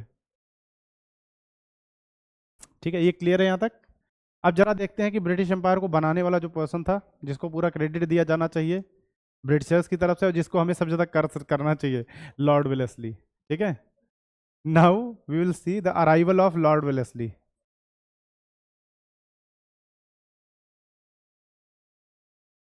चाहे किसी का भी आप नाम लेते हो, ब्रिटिश एम्पायर को बनाने वाला यही पर्सन है। जो पॉलिटिकल रूल स्टैब्लिश होगा ना, क्लाइव ने सिर्फ युद्ध जीता था, ब्रिटिशर्स को एज अ पॉलिटिकल पावर, और जो एम्पायर का एनेक्सेशन होगा, the whole thing was done by this guy Lord Wellesley. He is the, Churchill वर्चिल कुछ नहीं थे इसके आगे, इसको वो लोग हीरो मानना चाहिए, उनको यही स्टैब्लिश करेगा, सब कुछ काम इसी का किया था। ठीक है, ओके। तो लॉर्ड वेलेस्ली के अराइवल से पहले कुछ और पॉइंट्स देखते हैं, जैसे there was a act, Pitt's India act. कुछ पॉइंट्स इसके भी आपको बता देता हूँ, 1784 वाला। ठीक है, इससे लॉर्ड वेलेस्ली क्यों रिलेट होता है समझाता हूँ आपको।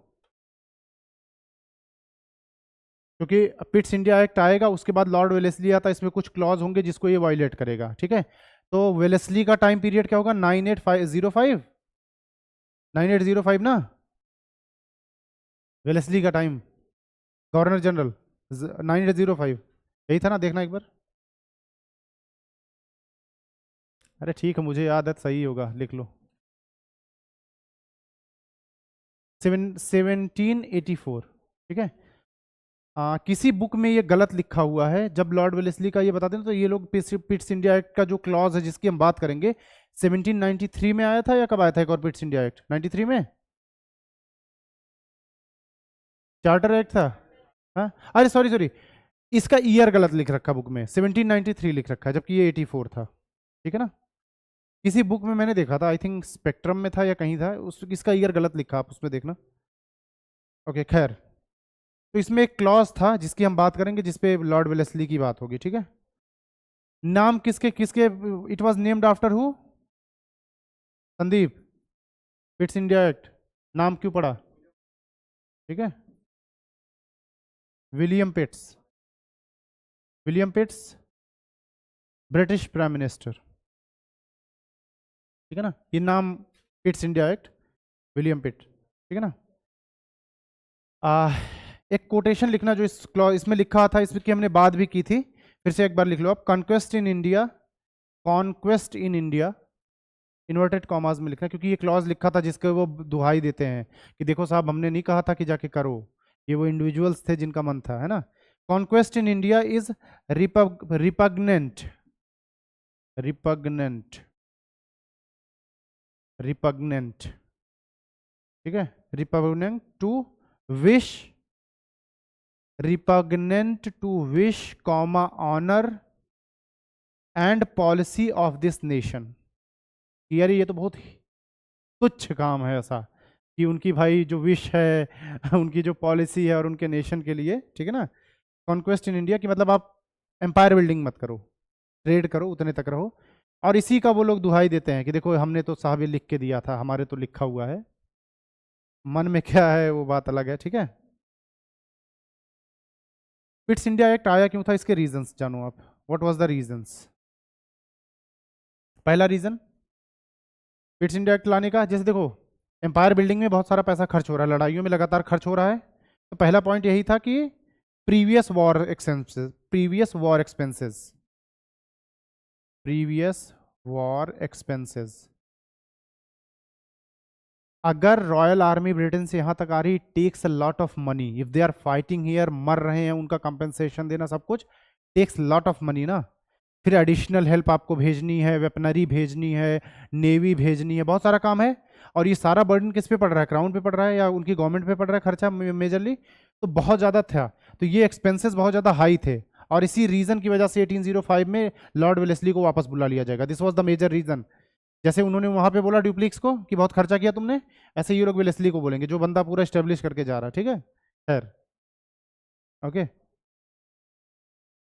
और इसमें रीजन में लिख सकते हो कि Britishers they wanted to consolidate their gains from the wars. They wanted to consolidate their gains from the wars. वो ये नहीं चाहते थे कि सब खत्म हो जाए जितना वॉर से हमने कमाया था। वॉर एक्सपेंसेस हाई है, तो यहाँ पे ब्रिटिशर्स चाहते क्या, they wanted to consolidate their gains from the wars. जो वो चाह रहे हैं, अब वो नहीं चाहते कि और खर्च हम करें, जो हमें मिला है वॉर से वो सारा यहीं लग जाए। लो आर्मी भेजो, ये करो वो करो, चार्टर प्लेन मंगाओ, एसी लगवाओ गुड नाइट लगाओ, मच्छर ना काटें, तो बहुत खर्चा है ना। ठीक है।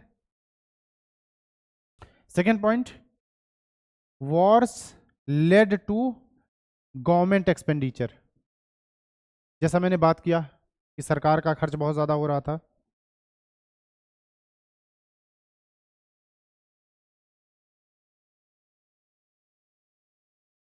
ठीक है, लड़ाइयाँ लिखना चाहो तो अब ना, war led to government expenditures. और ये खर्चे मेजर किन लड़ाइयों में हुए इनके, जब रॉयल आर्मी भेजी गई या यूज की गई। तो वॉर्स मतलब 3 कार्नेटिक वॉर्स, ठीक, then battle of Plassey, battle of Buxar, उसके बाद 2 Anglo Mysore war, and then first Anglo Maratha war. क्योंकि एंग्लो मराठा वॉर के बाद तो फिर सेकंड तक तो ये रहेगा ही नहीं, चला जाएगा वापस 1805 तक, है ना। तो these are the major expenses जहां बहुत ज्यादा खर्च हुआ। 3 कार्नेटिक वॉर, एक ब्रैकेट में लिख लो जहां पे मेजर, इसके आगे एक ब्रैकेट लगाओ, 3 Carnatic war, then battle of Plassey, then battle of Buxar, then 2 Anglo Mysore war, and then first Anglo Maratha war, जहां पे उनके मेजर एक्सपेंसेस हुए थे, जिसकी वजह से 1784 तक ये चीजें हो गई थी ना।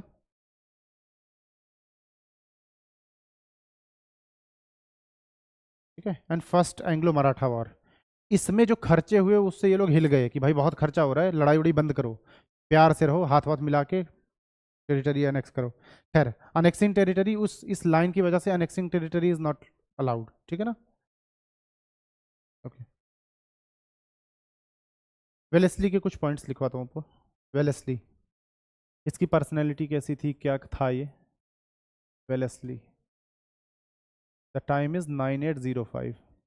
ठीक है, तो first point for Wellesley, he was a more of a agent of government than EIC servant. तो ये क्या है, एजेंट ऑफ गवर्नमेंट, है ना। ये ज्यादा एजेंट है, कम ये सर्वेंट है ईआईसी का। तो more of a agent of government than servant of EIC.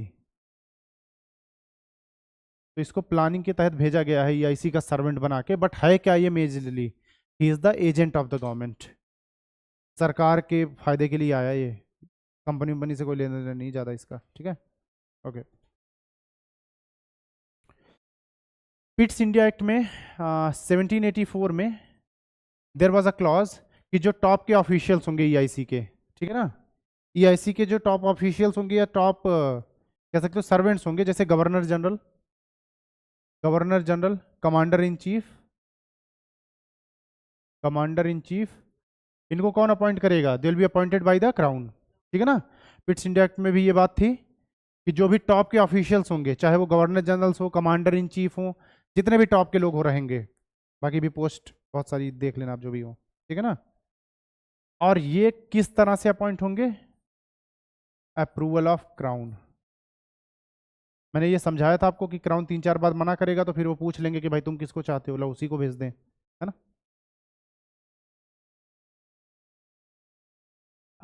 Governor general हो गए, कमांडर इन चीफ हो गए, या जितने भी टॉप के ऑफिशियल्स हैं ईआईसी के, ईस्ट इंडिया कंपनी के, वो कौन अपॉइंट करेगा, they will be the appointed by the crown, और they need the approval of the crown. ठीक है, why he came to India, main reason was to conquer India.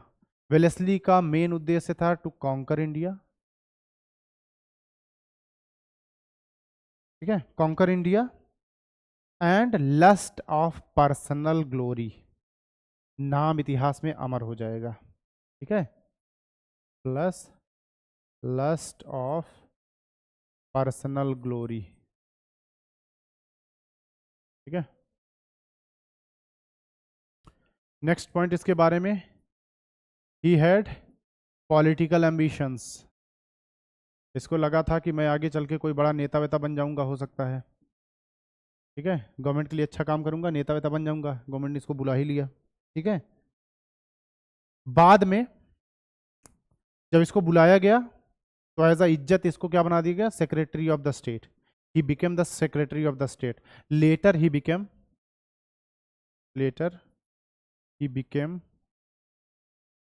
Secretary of the state,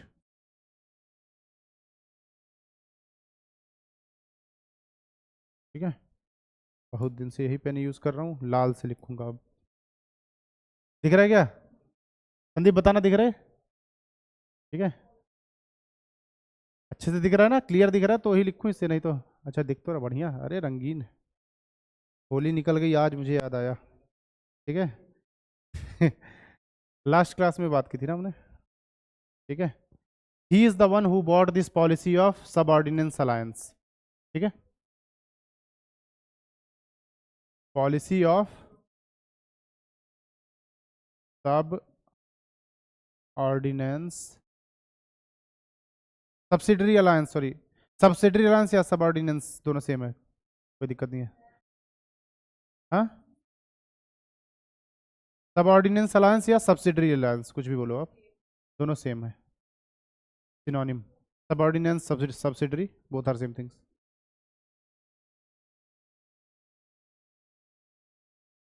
ठीक है। दिख रहा है क्या, इसमें भी देख ही लेता हूँ, मस्त दिख रहा है। हैं, क्या हुआ, अच्छा,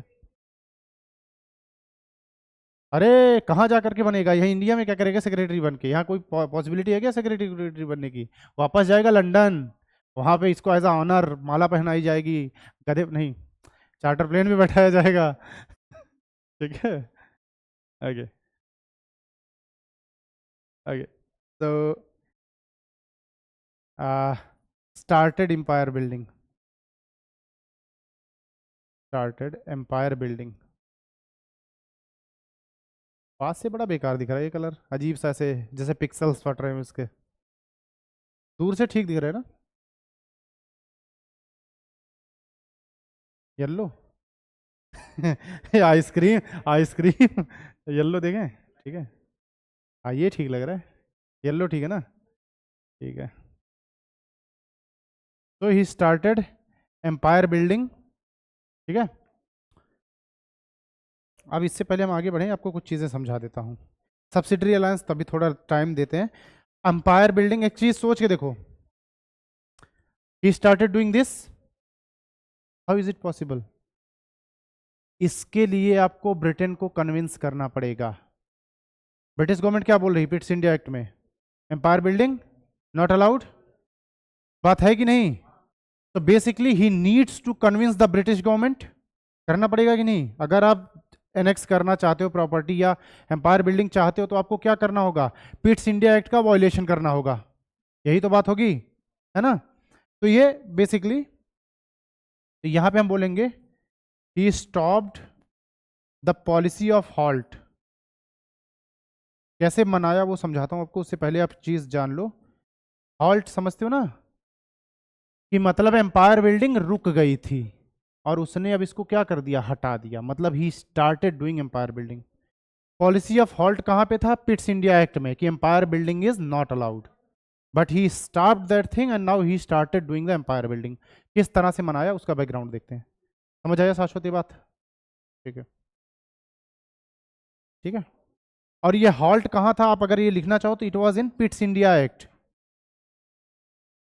पिट्स इंडिया एक्ट 1784, यहां पे ये हॉल्ट लगा दिया गया था कि now you can not engage in empire building, और उस हॉल्ट को इसने बंद कर दिया, ट्रेन रुकी हुई थी, ये ड्राइविंग सीट पे बैठ के ट्रेन चला दी इसने, है ना, चलो थोड़ा सा बैकग्राउंड देखते हैं, अच्छा टाइम है, नाइस, तो समवेयर हियर इट्स यूके, ठीक है, यूनाइटेड किंगडम, और अरे HALT, ज्यादा गर्मी लग गई है। ओके, अलग अलग कलर से बनाएंगे आज, ठीक है। फ्रांस में कौन बैठा था? फ्रांस को कौन सा कलर दे बताओ? ये वाला? अरे यार मैसूर बनाएंगे इससे। ये चलो। ठीक है, this is France, French empire, ठीक। हम्म, यहाँ कौन होगा इधर? Which country? यहाँ कहीं स्पेन, ठीक है, स्पेन। बढ़िया कलर है यार, ठीक है। और इसी स्पेन के पास जो ये वाला एरिया होगा ना, पुर्तगालीज है ना, पीआरटीज, पुर्तगाली बैठे हैं यहाँ पे, यहाँ फ्रांस, यहाँ यूके। समझाना कि क्या है मुझे, वहां तक आते हैं फिलहाल। और बाकी लोग होंगे उसका कोई लेना देना नहीं है। बीच में सी कौन सा होगा इसके अफ्रीका से पहले, ये बताना जरा। ज्यादा पास कर दिया यार, चलो कोई नहीं, ये अफ्रीका समझ लेना आप ऐसे। इधर अफ्रीका, इधर है मेडिटेरियन सी, है ना। स्पेलिंग बताना इसकी जरा, यही है क्या? आज मैं सुबह एक बार देख तो रहा था, टेरन है ना, आई है। मैंने ना एक्चुअली देखो इसकी स्पेलिंग के लिए मैंने इसको गूगल किया तो मुझे उस पर एक मैप दिखा, उसमें ना ये लिखा था TERRAN। मुझे भी रियन पता था, मेडिटेरियन, बट उसमें ना मेडिटेरन सी लिखा था। हो सकता है ब्रिटिशर्स बोल ना पाए हो तो इस तरह से हो, बट फिलहाल IA जो भी है, ये समझ आ गया ना कि हाई मेडिटेरियन सी ही, स्पेलिंग से बदलने वाला नहीं है, रहेगा वही, ठीक है। खैर, this is Africa, this is Africa, ठीक। अफ्रीका में ऊपर इधर मोरक्को होगा, और फिर कौन होगा? अल्जीरिया, मतलब बहुत सारी कंट्रीज होंगी। हमको काम इसका है इजिप्ट, ठीक है ना, यहाँ इजिप्ट होगा कहीं। हाँ, नील नदी सब होगा। ठीक है, ओके। तो ये जो इजिप्ट था, इजिप्ट पे अटैक किया था फ्रांस ने, फ्रांस अटैक इजिप्ट, ठीक। इसको बोला जाता बैटल ऑफ पिरामिड्स, क्योंकि यहाँ पे पिरामिड बहुत ज्यादा थे, तो it is known as battle of pyramids, battle of pyramids, ठीक। Battle of pyramids led by who? Napoleon. वो आया, उसको लगा कि बहुत हो गया इजिप्ट का, ठीक है। And this battle was fought bye Napoleon, Napoleon Bonaparte, ठीक है, कुछ भी लिखो, खैर। अब इजिप्ट नेपोलियन के आगे कहाँ टिकता? नेपोलियन जीत गया इस जगह को, और उसको ये लोग सेलिब्रेट भी करते, बहुत मारा काटा लोगों को, खैर जीत गया। और दिस अटैक वाज इन 1798, ठीक। एग्जैक्ट किस साल में हो रहा है सोचो? When Wellesley is there in India. अब देखो वेलेस्ली का दिमाग देखो, हालांकि यहां पे अगर अटैक हो रहा है, इंडिया से कोई लेना देना नहीं है, जनरली इन जनरल देखा जाए तो there is nothing to do with India, because he is attacking Egypt. और नेपोलियन वैसे ही उलझा है, बाकी यूरोपियन पावर्स भी तो हैं, फ्रांस के लिए सिर्फ एक ही हेडेक थोड़ी है। फ्रांस यूके से लड़ रहा है, स्पेन से लड़ रहा है, पोर्चुगीज से लड़ रहा है, सबसे मतलब लड़ाई तो चल ही रही है यूरोप में, सब मरे कट रहे हैं आपस में। उनको कहाँ पड़ी है इसको कि नेपोलियन इंडिया आए, इंडिया को कैप्चर करे? He was less bothered by India, है ना। लेकिन क्योंकि बैकग्राउंड बनाना है, ठीक है। अब देखो somewhere here India, main attack करने का रीजन क्या था? What was the main reason? To disrupt the British trade. अगर ब्रिटेन जाएगा इंडिया तो कहां से होकर जाएगा? यहां से होकर जाएगा, मेडिटेरियन सी से जाओगे। और फिर इनका प्लान था कि आगे जो है हम, अरे यहां से भी जा सकते हो, वहां से भी जा सकते हो, जनरली सीधा रास्ता ये पड़ेगा, घूम के तो जा ही सकते हो केप ऑफ गुड होप से, लेकिन ये देखो पास पड़ेगा ना। जब तक यहाँ पे अगर कोई चेक पॉइंट ना हो तो ये आराम से यहाँ से ट्रेड करते रहेंगे। Britishers they are the major power, who is the major naval power? Britishers. बाकी सबको एलिमिनेट कर चुके हैं, they are the major naval power ना। जैसे आज भी हमारे अभी देखो कुछ जो एरियाज हैं जहाँ पे ये बैठे हुए हैं, क्या कहते हैं, द रोग्स कह सकते हो ना। अरे ऑयल वगैरह लेकर के आओ, अभी अभी अपनी शिप वगैरह नहीं इन्होंने पकड़ ली थी, हाउदीज है ना, हाउतीज।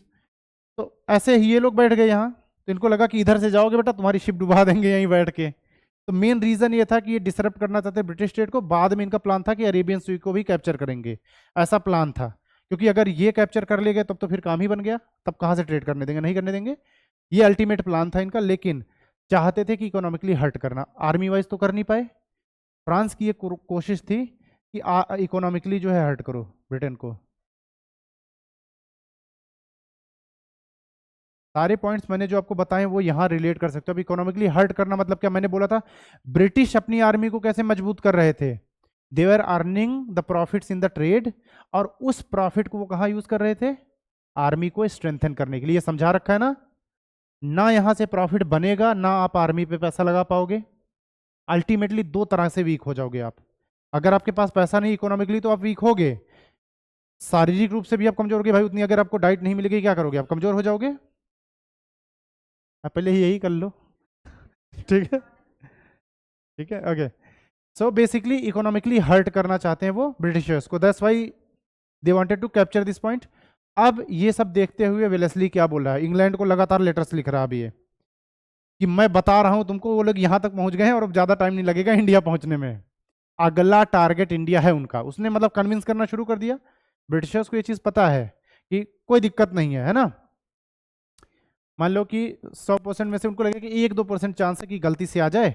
जैसे फॉर एग्जांपल, जैसे बहुत सारे लोग आप में ऑप्शनल ऐसा ले रहे हो जो आपको ग्रेजुएशन में सब्जेक्ट होगा। फॉर एग्जांपल सौरभ, फिजिक्स पढ़ ली तुमने, now you are opting physics as optional, लेकिन स्टिल आपके दिमाग में एक बात रहेगी, देखो सब्जेक्ट आपने अच्छे से पढ़ा, लेकिन एक बार को हमें लगता है कि यार ऑप्शनल की कोचिंग भी ज्वाइन कर लें। ये इसलिए नहीं कह रहा हूं कि आपने अच्छे से पढ़ा नहीं, आपको लगेगा कि जो 10-5% डाउट हो वो भी एलिमिनेट हो जाएगा, है कि नहीं। डाउट नहीं है, ऑप्शनल तैयार है, लेकिन कोचिंग ज्वाइन करना है या फिर अपनी क्या करना, आर्मी भेजना या फिर अटैक करना फ्रेंच पे। ये बेसिकली फ्रेंच पे अटैक नहीं करना, यहाँ पे, यहाँ कैसे रिलेट हो रहा है बताता हूँ। तो डर ये है कि फ्रेंच अटैक कर देंगे, तो वो जो कुछ चांस है 1-2% उसको एलिमिनेट करने के लिए लंदन से चाहता है परमिशन। परमिशन किस चीज़ की, एम्पायर बिल्डिंग की। एम्पायर बिल्डिंग कैसे होगा, यहाँ की रीजनल पावर्स को हरा करके। और रीजनल पावर कौन है, इतनी देर से हम किसकी बात कर रहे हैं, the regional power is Mysore.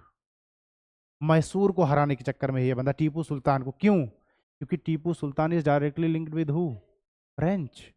उनका जो आपका कमांडर है वो भी फ्रेंच है, उनके जो कोर्ट में लोग बैठे हैं वो भी फ्रेंच हैं। तो बेसिकली वो हराना किसको चाहता है, ये सब दुहाई दे करके, टीपू सुल्तान को। उसको हराओ और टेरिटरी एनेक्स करो। तो मेन थिंग इज मैसूर, उसको चाहिए मैसूर। और क्योंकि वो टेरिटरी एनेक्स कर नहीं सकता, अब बहाना मारना पड़ेगा, लगातार लेटर लिख रहा कि बस अब मैसूर आधी आर्मी आ चुकी है। मैंने देखा कि अब वो राज दरबार में जाकर के बैठे थे, ठीक है। डर लग रहा है उसको कि भाई एक बार फ्रेंच से लड़ाई हुई, हार चुके हैं ये लोग, तो इनको पता था कि फ्रेंच फिर से आएंगे।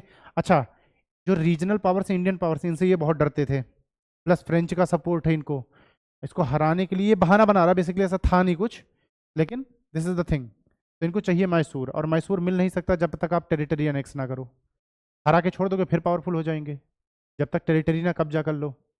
तो ये बैकग्राउंड है इसका, कुछ चाहिए इसको ये। और ये बार बार लेटर्स लिख रहा है कि साहब ये होने वाला है, ऑप्शनल में फेल होने वाला हूँ, कोचिंग करवाओ, कोचिंग करवाओ, फेल हो जाऊंगा, कोचिंग करवाओ ठीक है। फिर पापा ने बोला कि अच्छा ठीक है, जा कर ले पैसा, जा कर कोचिंग, ठीक है। बिल्कुल चांस नहीं लेना, रिक्स नहीं लेना, 1-2% का जो रिक्स है उसको हटाओ, ठीक। तो यही बात है, ब्रिटिशर्स को ये बात बहुत अच्छे से पता है कि कोई दिक्कत नहीं, लेकिन 2-4% का डाउट है कि क्यों ही रिस्क लेना। तो इन्होंने बोला कि ठीक है, you have the full additional support कि हमारे साइड से। लेकिन अब हमने पिट्स इंडिया एक्ट में लिख दिया, आप करें क्या। हमने लिख दी ना ये चीज़ कि यार इसमें कर नहीं सकते, तो बीच का रास्ता निकालो। तो इसने बोला कि ना मेरा ना आपका, अब तरीका आएगा सब्सिडरी अलायंस का या सबऑर्डिनेट अलायंस का, है ना। तो इसका जो बीच का जो मिडिल पाथ निकलेगा, that will be the subordinate alliance.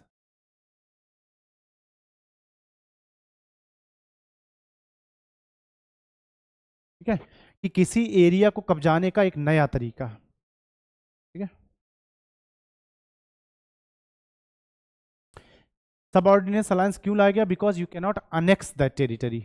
Directly आप उस टेरिटरी को कब्जा नहीं कर सकते, बिकॉज पिट्स इंडिया एक्ट में लिख चुका है, वो प्रिंट हो चुका है। तो अब आपको एक मिडिल पाथ निकालना होगा डायरेक्ट। अनदर थिंग इज, जैसे यहाँ पे देखो British government is banking him, तरीका तुम बताओ, हम तुमको बैक कर रहे हैं, ठीक है। पैसे वैसे चाहिए तो बताना, हम बैक करेंगे। टेरिटरी ऐसे ना दिखाना कि तुमने सीधा टेरिटरी को कैप्चर कर लिया। तो फिर वहां से शुरुआत होगी। सबसे पहले क्या करेगा कि चलो धीरे धीरे धीरे धीरे डुअल गवर्नमेंट आएगी, इनडायरेक्ट रूल आएगा, फिर धीरे धीरे डायरेक्ट रूल आ जाएगा। अब आप उस एरिया को एक चीज सोच के देखो, अगर ये श्री कृष्णा ये सब कुछ यहाँ का आप देख रहे हो, अब इस एरिया पे आपका नाम लिखा हो ना लिखा हो, now you are the owner. Simple सी बात, अगर सब कुछ आप मैनेज कर रहे हो, है कि नहीं, चाहे आपका यहाँ नाम हो ना हो, है ना। जैसे फॉर एग्जांपल, जैसे सिक्योरिटी के लिए एसआईएस की सिक्योरिटी ले ली आपने। अब उस पूरी सिक्योरिटी अगर आपके पूरे एरिया को मैनेज करे, तो वहाँ का सिक्योरिटी इंचार्ज कौन होगा, वो एसआईएस होगा। जरूरी थोड़ी वो जमीन उनकी हो, ऐसे ही सिमिलरली इनकी मिलिट्री डोमिनेंस बना लो, पॉलिटिकल डोमिनेंस बना लो, रेवेन्यू पे डोमिनेंस बना लो, तो who is the owner? You are the owner, area हो ना हो। कल को राजा 3-5 करेगा, सीधा उठा के फेंक दो। ठीक है, चलो, तो यहाँ तक समझ आया? अब आगे समझते हैं जरा कि what is this subordinate alliance, या फिर क्या था और नाम, सब्सिडरी, जो भी था। ठीक है, सबऑर्डिनेट अलायंस या सब्सिडरी अलायंस, जो भी बोलो आप। तो एक एक करके लेते हैं। What is the meaning of subordinate? हाँ, जैसे मैं किसी को सबऑर्डिनेट बोलूँ, just like he is my subordinate, junior. ठीक है, तो सबऑर्डिनेट का मीनिंग होता है कि जूनियर। ठीक है, आपका कोई जूनियर होगा, you can call him subordinate. या फिर एक और इसका मीनिंग हो सकता है कि someone is under your dominance. अगर मैं भूटान की बात करूं, सबऑर्डिनेट ऑफ इंडिया, कहना नहीं चाहिए। ठीक है, पाकिस्तान सबऑर्डिनेट ऑफ चाइना, है ना। तो whether you can say junior और you can say under dominance. हालांकि ये वर्ड तब यूज होता था ब्रिटिशर्स के टाइम पे, मेन रीजन ये होता था कि they are the under the dominance. अब जूनियर के सेंस में लिया जाता है कि दे आर अवर जूनियर्स, तो हम उनको बस पाथ दिखा रहे हैं कि भाई हम एक्सपीरियंस्ड है, तुम ऐसे ऐसे करोगे तो यहाँ तक पहुंच जाओगे, है ना। Okay, and what is alliance? Alliance is ally, है ना, कि हमारा जूनियर है लेकिन हमारा अलाई है। देयर इज अ डिफरेंस, समझ रहे हो, कि किसी के आप मालिक हो और किसी के आप अलाई हो, there is a difference. Ally हो it means you have some powers, आपके पास कुछ पावर्स हैं। ठीक है, जैसे दो लोग हो, मैं हूं कोई और हो, अब मैं बोलूं कि मैं उसका मालिक हूं, that is a different thing. मैं बोलूं कि ही इज माई सब ऑर्डिनेट बट एन अलाई, तो देर इज अ डिफरेंस, कि मैं उससे सुपीरियर तो हूं लेकिन उसको कुछ चीजों में पावर मिली हुई है कि वो अपने मन से भी कुछ कर सकता है। समझ रहे हो आप? तो दिस इज द थिंग। ठीक है, तो अलाई आप कह सकते हो, but you can say but with some rights, कि कुछ अधिकार तो होंगे उसके पास, पूरी तरीके से अधिकार छीने नहीं गए हैं जब आप सब ऑर्डिनेंस अलायंस कर रहे हो। इसीलिए जब भी किसी स्टेट के साथ सब ऑर्डिनेंस अलायंस होगा तो उस स्टेट के पास कुछ पावर्स होंगी, इंटरनल मैटर्स वाली पावर होंगी। ऑब्वियसली बाहर की ये ले लेंगे, फॉरेन पॉलिसी पूरा ले जाएंगे ये लोग, बाकी चीज़ें भी अपने कब्जे में होंगी, बट हाँ कुछ इंटरनल मैटर्स में लोग इंटरफेयर नहीं करेंगे। ठीक है, खैर अभी समझते हैं आगे। तो अगर मैं इसको बोलूं कि जो ये है, तो जैसे मीसा है, याद है ना? नहीं, मीसा क्या है बाय द वे? लालू यादव की बेटी का नाम है। क्यों नाम रखा गया था? ले भाई, मीसा ही नहीं पता? मीसा एक्ट एक्ट कुछ पता ही नहीं है।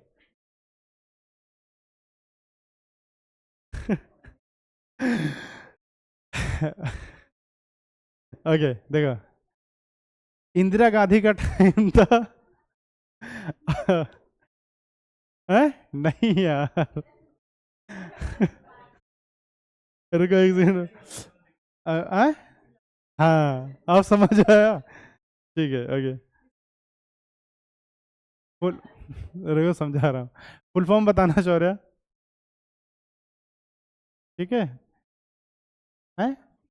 ठीक है, देखो, बेसिकली जैसे इंटरनल सिक्योरिटी के लिए अगर कोई थ्रेट होगा ना, जब इमरजेंसी लगी हुई थी, तो मीसा एक्ट के नाम पे, जैसे कोई अगर इंटरनल सिक्योरिटी के लिए थ्रेट बोला जा रहा है, तो मीसा एक एक्ट था जिसमें आप किसी को भी उठा के जेल में पटक सकते हो if there is an emergency. जैसे इंदिरा गांधी के टाइम पे तो लालू यादव जैसे बहुत सारे नेता जेल चले गए थे, और उसी टाइम पे इनकी बेटी पैदा हुई थी जो, तो मीसा की वजह से जेल गए थे, तो बोला ये उस दौरान की थी, इसलिए उसका नाम मीसा रखा था। ठीक है।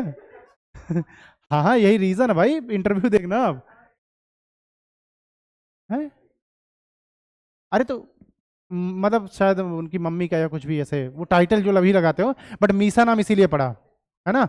तो जैसे अगर आपकी इंटरनल सिक्योरिटी के लिए कोई थ्रेट है, अगर आपको लग रहा है कि इसकी वजह से कुछ गड़बड़ हो सकती है, इमरजेंसी वगैरह लगी हुई, तो मीसा एक्ट के थ्रू आप उसको उठा के पटक सकते थे जेल में कि लो बेटा, मीसा एक्ट के through you are now threat, you are going to the jail. मैं खैर जो बताना चाह रहा था वहां आते हैं। जैसे that was Misa, this is called पोसा। ठीक है, पॉलिसी ऑफ सब्सिडरी अलायंस। ठीक है, याद रखने के लिए ऐसा याद रख सकते हो आप, मतलब मुझे आसानी होती है। तो what is policy of subsidiary alliance? Policy of ऐसे सब्सिडरी अलायंस, एक फॉर्मूला लिखना आप इसका ताकि याद रहे आपको। तो सबसे पहले पॉलिसी ऑफ इनडायरेक्ट रूल होगा यहाँ पे, इसमें क्या क्या चीज़ें आएंगी, पॉलिसी ऑफ IR मतलब इनडायरेक्ट रूल, ठीक है। सब्सिडरी अलायंस में क्या क्या चीज़ें होंगी, पॉलिसी ऑफ इनडायरेक्ट रूल होगा, मिलिट्री एंड फॉरेन पॉलिसी भी दिया इसी, ये क्या क्या ले लेंगे, आपकी मिलिट्री डोमिनेंस भी स्टैब्लिश होगा, समझा चुका हूँ पीछे आपकी, है ना, और फॉरेन पॉलिसी भी आपकी ले लेंगे। तो अरे विद, अच्छा ठीक है, मिलिट्री प्लस फॉरेन पॉलिसी, ये विद पहले मत लिखो, military and foreign policy with EIC।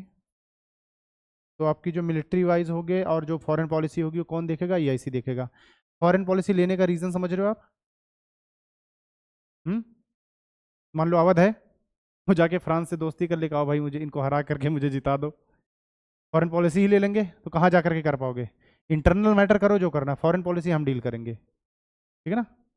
उसके साथ एक और चीज़ स्टैब्लिश होगी इसमें सब्सिडरी अलायंस में, सोच के देखो, मिलिट्री डोमिनेंस हो रहा है तो इसका मतलब policy of ring and fence भी प्रेजेंट होगी वहाँ पे, देखो कितनी सारी चीज़ें आ रही इसमें, policy of ring and fence, ये सब एक दूसरे से रिलेटेड है इसीलिए आपको बता रहा हूँ, ठीक है, ठीक है। और इसमें क्या होगा, जो डोमेस्टिक अफेयर्स होंगे, जो इंटरनल घरेलू मैटर होंगे, that will be with the nawab और विद द किंग एम्परर, कुछ भी बोलो, है ना। तो जो डोमेस्टिक मैटर्स होंगे आपके वो नवाब के होंगे, विद नवाब, ठीक है। तो ये है कुछ सब्सिडरी अलायंस, सबऑर्डिनेट अलायंस, कुछ भी बोलो आप इसको, ठीक है। नवाब लिख लो या फिर ऐसे लिख लो कि अंडर इंडियन रूलर,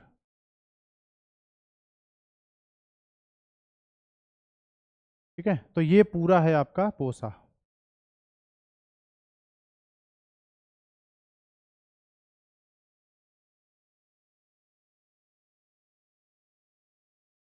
क्लियर है।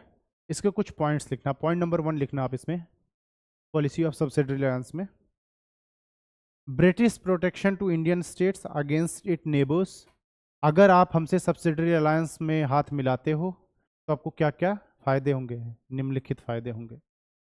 पहला इस British protection to Indian state against its neighbours, क्योंकि सबसे ज्यादा खतरा पड़ोसियों से था, है ना, खतरा खत्रियों से नहीं था, पड़ोसियों से था। Okay, second, for this British army stationed permanently in the state, देखो वहां पे परमानेंट नहीं था, लेकिन सब्सिडरी अलायंस होगा ना तो ब्रिटिश आर्मी परमानेंट आपके स्टेट में रहेगी, तभी तो प्रोटेक्शन दे पाएगी, है ना। तो ये बेसिकली स्टैब्लिश क्या करना चाहते हैं, मिलिट्री डोमिनेंस, ठीक है ना। Second point will be the for this, की प्रोटेक्शन के लिए क्या होगा, for this British army stationed permanently in the states, in the Indian states, कुछ भी लिखो आप। Next point, state pays the army expenses, तो state pays the army expenses, राज्य पे करेगा, आर्मी आपके उसके लिए है ना, state pays the army expenses and there will be a British resident in the court, ठीक है। सबऑर्डिनेंस अलायंस में ये सारी चीजें होंगी। British, next point, British consent, British consent, जब मैं ब्रिटिश कंसेंट की बात करूंगा तो किसी भी इंपॉर्टेंट मैटर में एक ही पर्सन की आपको वो परमिशन चाहिए होगी, दैट इज ब्रिटिश को कौन रिप्रेजेंट कर रहा है इंडिया में, अरे क्या है वेलेस्ली, गवर्नर जनरल, और गवर्नर जनरल कहाँ का, बंगाल का, ठीक है। बंगाल के गवर्नर जनरल की परमिशन आपको हर बड़े काम में चाहिए होगी ना, तो ब्रिटिश कंसेंट मतलब in bracket permission of governor general of Bengal, उस टाइम पे बंगाल का जो भी गवर्नर जनरल होगा उसकी परमिशन इज नीडेड, ठीक है ना। British consent to station any European in the court except Britain, अगर कोई यूरोपियन आपके कोर्ट में आकर के रहता है, ठीक है, British consent to station any European in the court, अगर आप ब्रिटिश कंसेंट, ठीक, in bracket governor general of Bengal, British consent का मतलब गवर्नर जनरल बंगाल का ना, to station any European, British का कंसेंट लेना होगा to station any European in the court. समझ आया? कोई और यूरोपियन अगर आपके कोर्ट में आता है तो पहले आप किसका कंसेंट दोगे? गवर्नर जनरल की, साहब इस देश का फला आदमी है, प्रचार उचार करने आ रहा, रहने दूं? अगर बोलता हाँ तो रहेगा, नहीं तो ना, है ना? फिर वो कोर्ट में अलाउड नहीं होगा। ठीक है? इन कोर्ट प्लस स्टेट्स, अगर आपके राज्य में भी कोई यूरोपियन आकर के रहता है तो किसकी परमिशन लेनी होगी? गवर्नर जनरल की। ठीक है? इसी में आगे लिखना, मस्ट कंसल्ट, मतलब states must consult governor general, states must consult governor general while negotiating with any other Indian or foreign power। अगर आप किसी से इवन शादी ब्याह तक कर रहे हो, समझा? एक राज्य से दूसरे राज्य में शादी हो जाती थी तो इसको भी एज अ फॉरेन पॉलिसी देखते थे। अब है क्या ये? अलाई बना रहे हो ना, तो they will B deciding. Okay, ठीक है? Okay, bye the way, while negotiating any other Indian state और लाइक फॉरेन पावर, तो इसके लिए भी जो गवर्नर जनरल होगा उसका कंसेंट जरूरी होगा। तो ये लोग शादी वादी में भी टांग अड़ाते थे, है ना? कोई मान लो कहीं की, मतलब ऐसे कोई अपनी बेटी की शादी कर राजा, इनको लगा कि हाँ भाई बेटी दिखने में अच्छी है, कहेंगे इस राज्य को मत शादी करो, हट हमसे करो। ठीक है? हाँ, गवर्नर जनरल बोलेगा छोड़ो, क्या ही करोगे इससे शादी करके, हमसे शादी करो, अच्छा खासा घर है, नाम दौलत है, शोहरत है, इज्जत है, नहीं है तो आ जाएगी, क्या फर्क पड़ता है। ठीक है? Okay, next point, Britishers promised not to interfere in internal affairs। Britishers promise, जब ये सब्सिडरी अलायंस किसी से लेने जा रहे हो, अभी तक तो सब खुद ही मांग रहे हो, अब ये बोलते थे कि हम तुम्हारे इंटरनल अफेयर्स में इंटरफेयर नहीं करेंगे। ठीक है ना? Britishers promised not to interfere in internal affairs, मतलब वो डोमेस्टिक, आपके घरेलू जो काम होंगे, कि अगला राजा कौन होगा, रेवेन्यू सिस्टम किस तरह से होगा, ये कैसे होगा, वो कैसे होगा। ठीक? ठीक है? Not to interfere in internal affairs of the state. अब इंटरनल अफेयर्स में वो सारी चीज़ें, जैसे राजा कोई लॉ बना रहा है कि चोरी करोगे तो हाथ काट देंगे, इधर से मत जाना, चप्पल निकाल के जाना, उसमें हम इंटरफेयर नहीं करेंगे, तुम जो मर्जी करो। लेकिन इंटरफेयर कर रहा है कि नहीं कर रहा है ना? तो देखो ये कितने दोगले किस्म के लोग हैं। ठीक है? और इंटरफेयर किस तरह से कर रहा है हमने समझ लिया ना, डुअल गवर्नमेंट इनडायरेक्ट रूल, वो है क्या? इनडायरेक्टली इंटरफेयर ही तो है। ठीक है? खैर, कौन कौन से स्टेट ने साइन किया था, किस किस ईयर में किया था वो लिख लो, क्योंकि इसके बिना हिस्ट्री अधूरी हो जाती है ना, कुछ ईयर्स वीयर्स ना लिखें। सबसे पहले कौन साइन करेगा, कब किया था? ठीक है, उसके बाद 1798, सेकेंड इज नहीं, अरे 1798 इसके नियरेस्ट कौन सा ईयर है, कौन होगा इसमें? Yes, Tipu Sultan dead, Mysore, after Mysore then comes Awadh, 1801 Awadh, है ना? उसके बाद देन देर इज ट्रेवनकोर, 1805।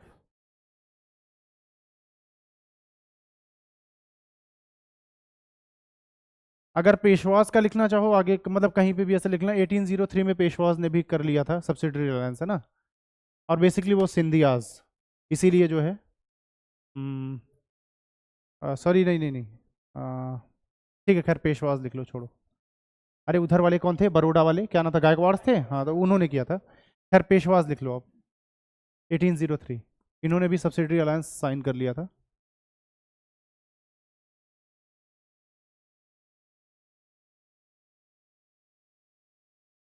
हाँ ठीक है, सिंधियाज भी थे, हाँ ठीक, कर सकते हो। तो इसमें पेशवाज में कौन थे, basically Scindia and the Gaekwads, Scindia of Gwalior, Gaekwad of Baroda, इन दोनों में, क्योंकि 1803 से 5 तक वो लड़ाई चली थी और बेसिकली हार गए थे Gaikwad of Baroda, spelling is GAIKWAD, Ruturaj Gaekwad.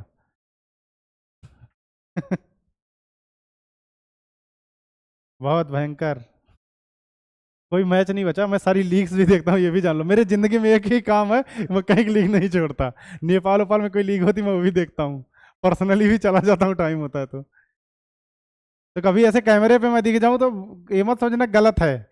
Jaipur में कोई मैच हो रहा हो मैक्सिमम मैं देखता ही देखता हूँ, क्योंकि वहाँ के टिकट का जुगाड़ है मेरे पास। ठीक है, वहाँ फ्री में मिल जाता है। दिल्ली में ज़्यादा नहीं, लखनऊ में कोई मैच होगा तो वहाँ का मैं रहने वाला हूँ, तो वहाँ तो 100% मान के चलो मैं दिखूंगा ही। अगर कैमरे पे दिख जाऊँ कभी धोनी की पोस्टर वोस्टर पकड़े तो जान जाना कि मैं ही हूँ। ठीक है, ओके।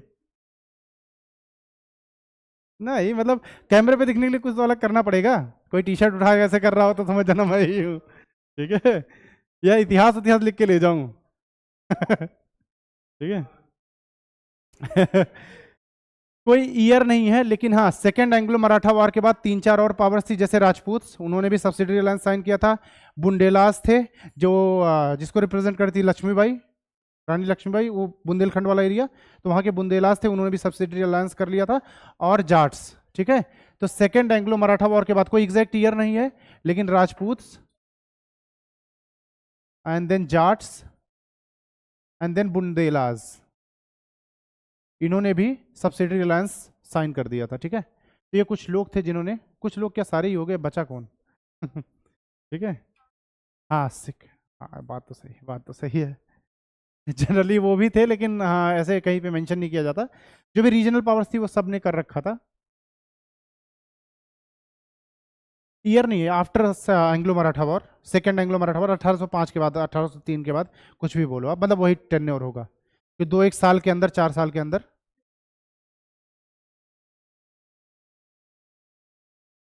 यही तो खेल है दोस्त। एलआई बनाया जा रहा है, एलआई होता कौन है? जब बराबर की पावर्स हो, they are, you are making them powerless. यही तो कम कर रहे हो, एक्सपेंसेस बढ़ाओगे। यही तो आगे समझने की बात है। जब आप उन पे जरूरत से ज्यादा दबाव डालोगे, पैसा वो कलेक्ट करने के लिए कहाँ जाएंगे? वो किसानों पे दबाव डालेंगे। तो उसके बाद क्या शुरू होगा? Revolt of farmers. क्यों? सारे आप जो रिवोल्ट देखते हो, क्यों किसानों के ही रिवोल्ट आपको दिखेंगे, प्राइमरी जमींदार की रिवोल्ट दिखेंगे। कमाई हो कहाँ से रही है? फैक्ट्री थोड़ी का एप्पल का फोन बेच के पैसा ला रहे हो। काम तो एग्रेरियन ही है ना, किसानों पे ही तो अल्टीमेट प्रेशर पड़ रहा है, जो एक्स्ट्रा पैसा। तो रिवोल्ट भी वही करेंगे। एक टाइम आएगा कि जब रिवोल्ट्स बढ़ जाएंगे, फिर एक टाइम आएगा कि जब इनको लगेगा अब रहना पॉसिबल नहीं है, छोड़ के चले जाएंगे। तो ये रिजल्ट किस में होगा ये समझो आप। तो दिस इज द थिंग, है ना। खैर, ठीक है, दैट्स इट फॉर टुडे। और पढ़ाना तो बताओ, हैं चलें, बताओ। आज मैं हालांकि सोच के आया था कि हम एंग्लो मैसूर वॉर तक पहुंच जाएंगे। अरे यार अच्छा, जाने से पहले एक चीज देख के जाओ।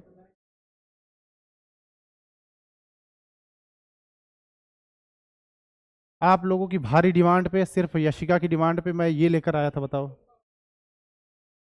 मेन काम लेकिन मेरा उसका नहीं था, मेन काम तो ये दिखाना था।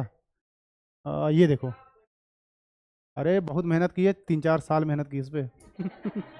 ठीक है, देखो ये दिखाना था मेन। एंग्लो मैसूर वॉर करेंगे ना, देखो फर्स्ट एंड सेकंड में क्या होगा कि there is no change in the territory. उसके बाद जो है जब थर्ड और फोर्थ एंग्लो मैसूर वॉर होगा, वहां पे टेरिटरीज बदलेंगी। देखो ये जो है पिंक वाला है ब्रिटिशर्स, ये है टीपू सुल्तान, फिर इधर जो है सिंधियाज वगैरह, सॉरी हाँ,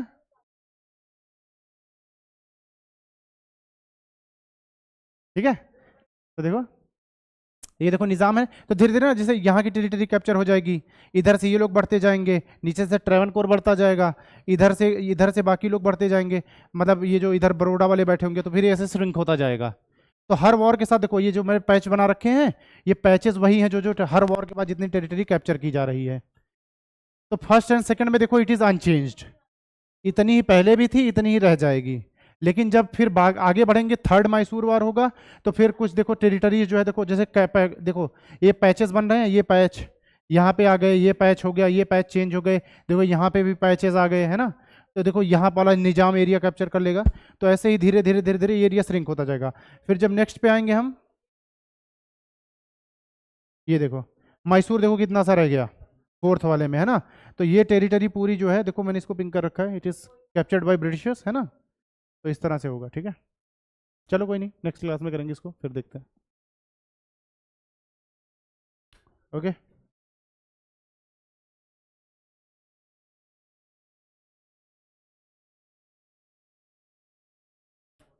ओके ऑनलाइन वालों जा सकते हो आप भी।